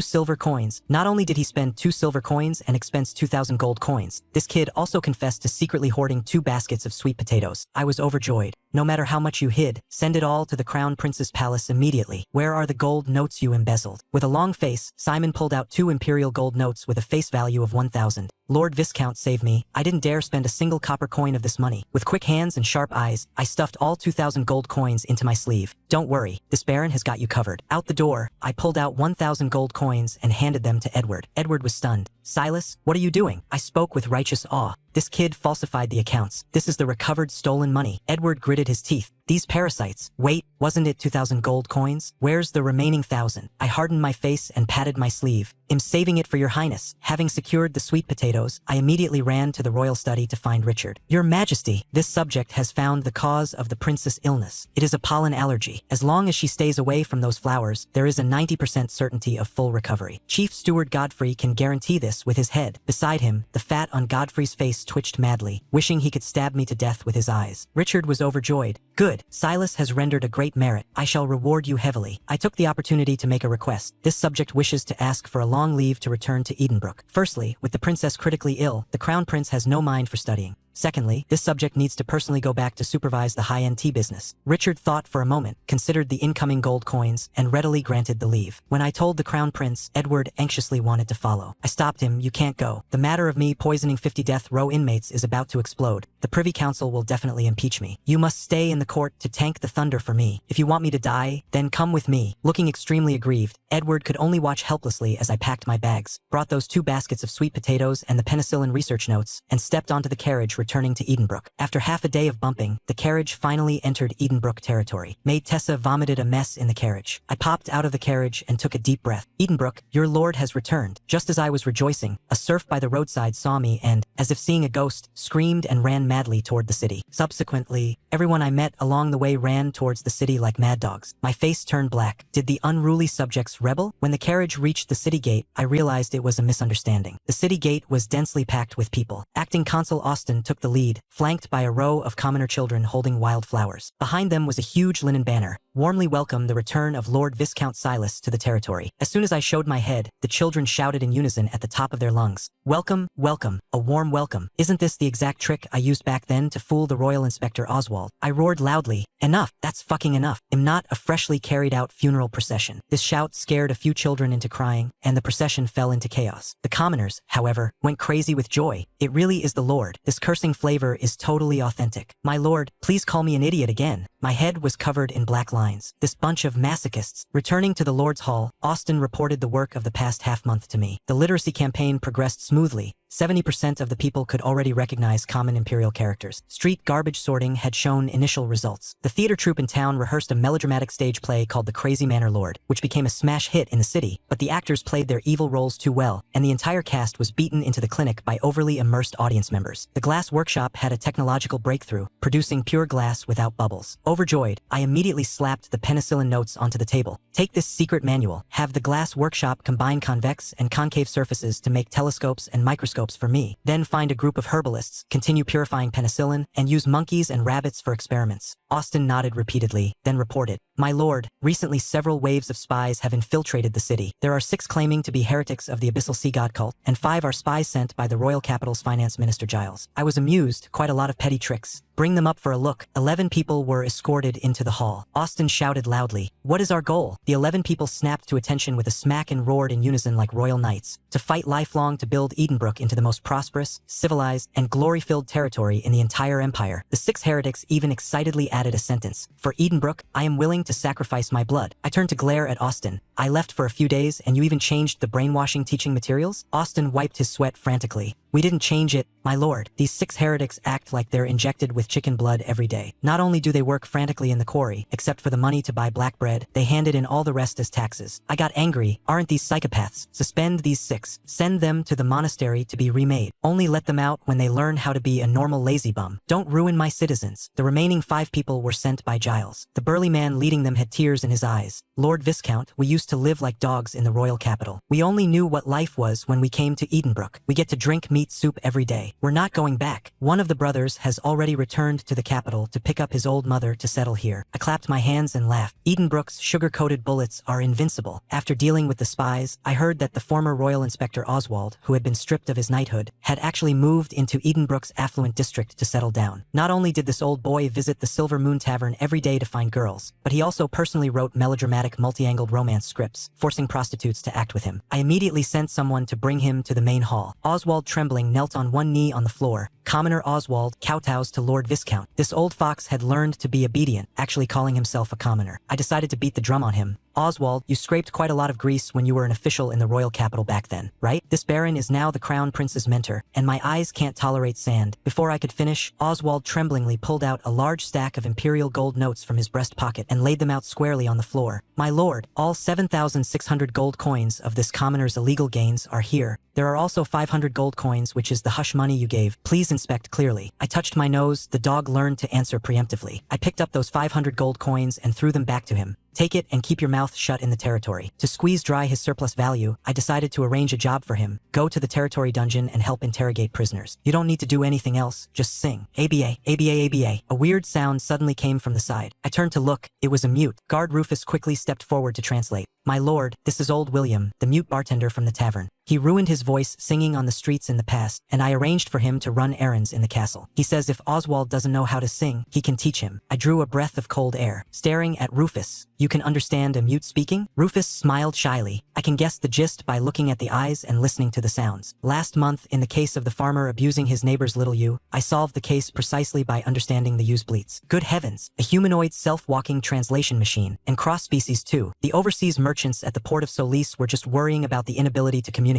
This talent absolutely cannot be let go. Rufus, follow me into the royal capital. Staying in Edenbrook for a few days, the sweet potatoes were heavily guarded by me and planted in the most fertile experimental fields directly belonging to the Lord. Simple versions of microscopes and magnifying glasses were also produced. Although rough, they could see the microorganisms in the water. Before leaving, I had the paper mill and the textile workshop jointly rush produce a large batch of a Transera product sanitary pads. The ancients in the Middle Ages viewed women's menstrual periods as fierce beasts, using plant ash or even torn linen cloth, which was extremely unsanitary and could even be seen by the church as unclean. I plan to promote this thing first among the high-end noble ladies in the royal capital, change the social climate, and make money in passing. Carrying a carriage full of sanitary pads, I returned to the Viscount's mansion in the royal capital. At dinner, the long dining table was piled with sanitary pads like a small mountain. Looking at this bizarre style without wings and with linen strings at the four corners, I fell into deep thought. This thing, how exactly is it used? I humbly asked for guidance. As soon as my voice fell, Brutus and Rufus silently turned and left the hall. Maid Tessa and Bianca's faces flushed totally red, covering their faces and not daring to look at me. My lord, what are you doing with this thing? It's deadly shameful. Tessa stamped her feet in anxiety. I slapped the table angrily, hiding one's sickness for fear of treatment. This is a major matter concerning women's health. Tessa, you tell me, what are these 4 strings for? Tessa said with a muffled voice. Tied around the waist. I suddenly realized the ancients didn't have underpants. This is yet another good business selling silk sexy lingerie. Seeing them still twisting and turning, my temper flared up. From today on, all women in the entire mansion, each person receives 3 pads for free every day. Must use. After using, you must report your thoughts to me, whether there was any side leakage. Tessa, you are responsible for distributing them. Tessa wished she could die of shame. Bianca looked at me in horror through her fingers, her eyes seemingly saying, "This lord is absolutely a pervert." Edward rushed into the Viscount's mansion burning with urgency, his face full of excitement as he waved a parchment letter. Silas, the royal capital is shaken. The matter of you using poison to kill 50 death row inmates has blown up. I yawned and stretched unhurriedly. Blow up then, what's the big deal? Come, follow me into the palace, they'll show you some good treasures. Arriving at the Crown Prince's palace, just as I sat down, that castrated personal attendant Leo stared dead at me with shining eyes. Stared at by him until my hair stood on end. I changed my mind, this guy is probably still thinking about me helping him make his lower part grow back. Holding back laughter, I pulled out a magnifying glass with a brass handle from my bag and handed it to him. This is the alchemical divine artifact mirror of restored glory. Wherever is short, shine it there, guaranteed to become bigger. Leo was overjoyed, snatched the magnifying glass, and ran to a corner drooling. Edward leaned over puzzled. Silas, is this thing really useful? I sneered, pulled out another magnifying glass, and gestured towards the silver teacup on the table. The cup instantly doubled in size in my line of sight. Edward watched dumbfounded, snatched it away, and shone it everywhere, clicking his tongue in wonder. Good stuff. Father's eyes are dim. With this, reading the Privy Council's documents will be no worry. My heart warmed. This kid is quite filial. I pulled him into the courtyard to teach him how to use the magnifying glass to focus light and burn ants. Just as the two of us were playing vigorously, Leo ran back crying like he had lost his parents. Lord Viscount, it's useless. It looks bigger after shining, but it's still broken. I patted his shoulder, my words long and profound. Leo, how can life be 10 out of 10 perfect? Looking big and really being big are the same in optics. Living a few more years is better than anything. In the future, when you miss your brother, just take it out and shine it. Leo cried Wawa in anger, cursed liar, turned, and ran away. Edward was so amused he kept slapping his thigh, suddenly lowering his voice. Brother, during these days you were gone. The court was strangely quiet. No one impeached you. I feel those old geezers in the Privy Council are holding back a big ultimate move. I waved my hand. Let them be. How is the princess' illness? Completely cured. Victoria even said she wants to thank you in person. Let's go. I'll accompany you. Edward stared at me warily, deeply afraid I had ulterior motives toward his sister. Arriving at the princess' bedchamber, Princess Victoria walked out gracefully. After recovering from her illness, she appeared even more youthful and lively, a proper royal pure and desire aesthetic ceiling. Pretentiously, I inspected the uprooted garden, cleared my throat, and prepared to unleash my ultimate girl flirting skills. The princess has just recovered from a severe illness. Ordinarily, you must drink more hot chamomile tea. Edward aggressively rolled his eyes beside me, sneering to tear down my stage. Drink more hot tea, and then what? I got stuck. Nothing more. You can add some honey. The scene was extremely awkward for a moment. To smooth things over, Victoria pointed at my linen bundle and asked, Lord Viscount, is what's inside a specialty of Edenbrook? Feeling as if granted a general amnesty, I quickly opened the bundle. Yes, yes, yes, princess. Taste our territory's candied nuts. Before I could finish speaking, my eyes went straight. Maid Tessa, that idiot, actually slipped a few sanitary pads underneath the nut jar. Edward was quick-handed. He snatched one out, held the 4 linen strings, looked left and right, and said triumphantly,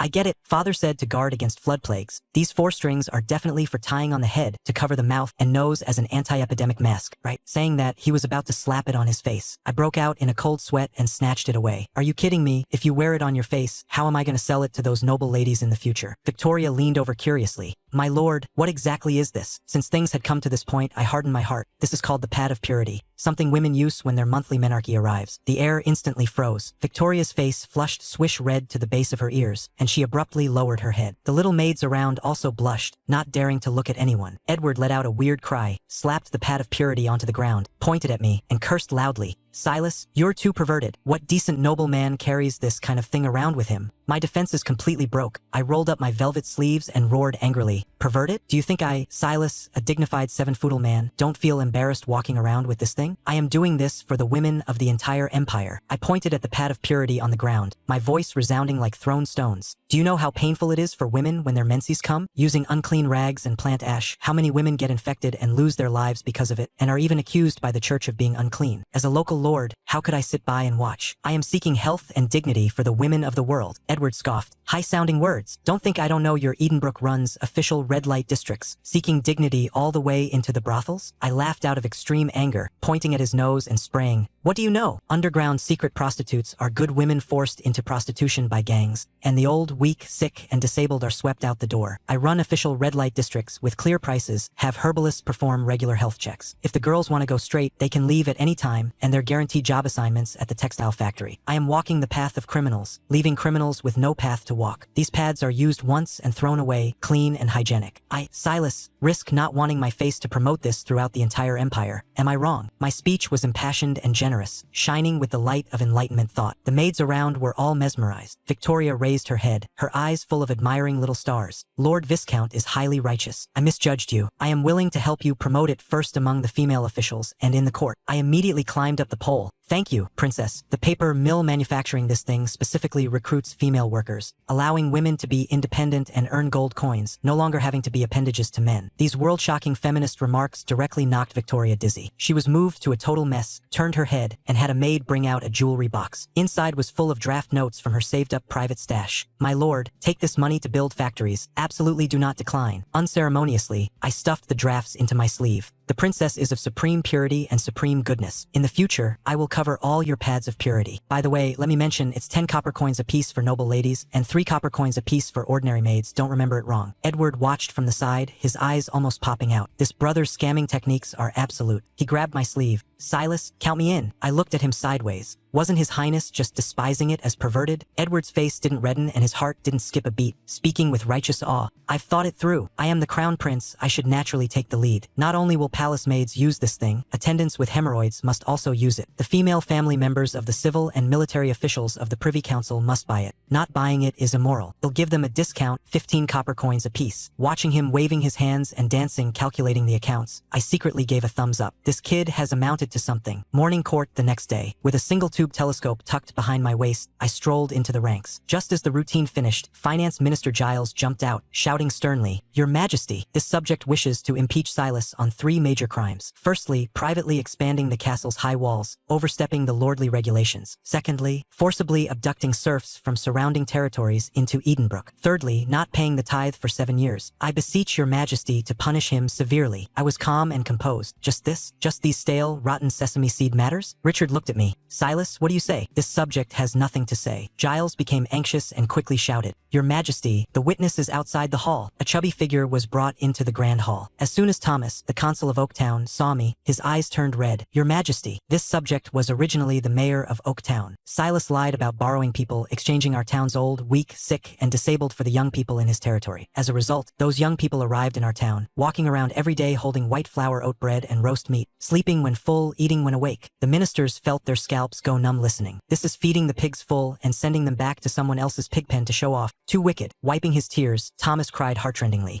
The young people in our town all went crazy with craving, and in less than a year, they all ran off to Edenbrook. Oaktown's population drained, and it was directly downgraded to Oak Village by the province. Later, I drove their people away, and Silas sent the old, weak, sick, and disabled back, boasting on the streets every day about how good Edenbrook is, and half the people ran away again. Oak Village has now been downgraded to Oak Manor. Some in the hall couldn't hold it back and laughed out loud. Chief Steward Godfrey's face was completely purple from holding back. Thomas broke down crying. That's not all. Later, Silas built an underground pipe and shoved it directly into our manor's river, discharging fecal water into it every day. The river water couldn't be drunk anymore, and they actually drove carriages pulling Edenbrook's well water over to sell. Your Majesty, he is a devil. The laughter abruptly stopped. The way the ministers looked at Thomas was full of sympathy. To be stuck with such an evil neighbor was truly 8 lifetimes of bloody bad luck. I chuckled. Then you still have to thank me, going from a village chief to a manor administrator so leisurely. Thomas stamped his feet in anger. My face turned solemn, and I turned to kneel on one knee to Richard. Your Majesty, he says I abducted, but it's clear the serfs came voluntarily. As for discharging fecal water after fermentation, that is top-tier fertilizer for farmlands. Other nobles can't even fight to get it. Those consuls can't even feed the commoners full. Is it wrong for me to take the people over? Giles roared angrily. Sophistry. If you want to provide relief, why not give money and grain? Why must you take the people away? What exactly are your ulterior motives? I abruptly pointed at Thomas, filled with righteous indignation. Everyone, please look, this person has big ears and a fat head, a brain full of intestines and fat. Yet the commoners under his rule are thin as bones. Can I feel at ease handing money and grain to a parasite like him? Lock him in the dungeon and starve him for a month. If he's still this fat, he'll plead guilty. Thomas despaired. I was born fat. Is it a crime to be fat? I ignored him, looked up at the ceiling at 45 degrees, my voice passionate and grief-stricken. This subject has a heart of pure loyalty. I never imagined I would still be impeached. This subject reads classical literature for no other reason than for the gods to defend the truth, to fight for bread for the commoners, to continue the glory for the empire, and to initiate eternal peace for all generations. This subject also has a great dream, and that is common prosperity for the entire empire. As soon as my voice fell, Richard slammed the table and stood up, so excited his face turned completely red. Good, well said. Silas is truly the bulwark of the empire. The ministers felt as uncomfortable as if they had eaten flies. This shameless dog thing, pretending to be some radiant knight. Seeing the situation, Giles bit down on the last charge. Your Majesty, how to explain the tax evasion and tax fraud. I frankly touched my chest. Replying to Your Majesty, Edenbrook's gold coins were all smashed into basic education and road building. To make the commoners literate, the territory's treasury is so poor it clinks. For the omitted taxes, this subject accepts the penalty. Richard breathed a sigh of relief and pushed the boat along the current. Considering Silas' outstanding political achievements, fine him 1 year's salary. Let this matter be dropped. Giles stepped back. Grand Scholar Reginald immediately jumped out, his face full of killing intent. This subject has a memorial to present. Silas poisoned 54 royal prisoners. I beseech Your Majesty to punish him severely. Total silence in the venue. The ministers retreated in fear, looking at me as if looking at a cold-blooded killer. Reginald spoke with tears and a snotty nose. Your Majesty, this subject has found out that Silas took the crown prince to the dungeon and abused lynchings, using alchemical poisons to poison over 50 people to death. What's even more terrifying is that the dead sternums were completely shattered, entirely from him abusing the corpses and pressing on them after they died. He even took the crown prince to assault Chief Physician Hugo. I beseech Your Majesty to severely punish this poisonous human butcher. Richard's brows locked tightly, staring dead at me. Silas, what explanation do you have? I sighed. This subject did indeed poison 54 people, but that was to test new medicines for the princess. Although the medicine failed, the princess' illness is cured. Reginald sneered. If the medicine failed, how did the princess get better? And how do you explain the corpse abuse? I rolled my eyes. In medicine, that's called cardiopulmonary resuscitation. Emergency chest compressions can save lives. As for those 54 people, Your Majesty, the first one was Mad Dog Font, who tortured and murdered a noble family of 5, not even sparing a 3-year-old girl. There were also 3 roaming criminals who specialized in eating infants' hearts seeking immortality, and vivisected 2 pregnant women. This bunch of scum wouldn't even be wronged if sent to the stake. Using them to test medicines is letting them off cheap. The hall was silent. The ministers felt a chill down their spines listening. This bunch of heretic beasts indeed deserve to die. Richard's brows also relaxed. Although they deserve to die, you shouldn't have bypassed the Supreme Court to use lynchings. Considering you cured the princess. Merits and demerits offset. Reginald became anxious. Then what about assaulting physician Hugo? Such disregard for the law. Lord Grand Scholar, what else do you want to ask? He'll tell you. Crown Prince Edward, with a sunken face, strode down the marble steps. Reginald was furious. Crown Prince, speak carefully. How can you call him brother? Fine, then he'll call him mentor. Edward ignored him and turned to look at Richard. Father, Reginald says the mentor led me astray. I will now recite the classics for you to hear. Edward took a deep breath and started reciting upon opening his mouth. One piece, two pieces. In one breath, he recited a full 20 obscure higher Latin scriptures, without a single mistake. The whole audience was shocked. That Crown Prince, who couldn't even write the common tongue well, had actually turned his nature. Wild with joy, Richard tested him on several complex theological exegeses, and Edward answered fluently. Edward proudly raised his head. Father, this was all taught by Mentor Silas. As for assaulting Hugo, it's because that greedy old dog spent 2,000 gold coins to buy a new continent plant tuber worth only 2 silver coins. As soon as these words came out, the whole court was shocked. Edward unleashed his full firepower. I followed the vine to get the melon, dispatching knights out of the palace to check prices. Eggs that cost 10 silver coins each inside the palace only cost 5 copper coins outside. Last year, the palace's food expenses were 80,000 gold coins. According to market prices outside, we wouldn't even need 8,000. The price difference of over 70,000 gold coins was completely embezzled by this group of parasites wearing gorgeous coats. I went incognito to the lower city and saw it. The commoners don't have enough to eat. I donated all my private stash money. Yet it is still a drop in the bucket. If corruption could be investigated and dealt with in the palace, why would the people have to live so bitterly? You could hear a pin drop in the entire grand hall. Looking at Edward, my heart was greatly comforted. This kid has really grown up and possesses the aura of a king. Richard's tiger eyes contained tears. He firmly grasped Edward's shoulders, his voice trembling.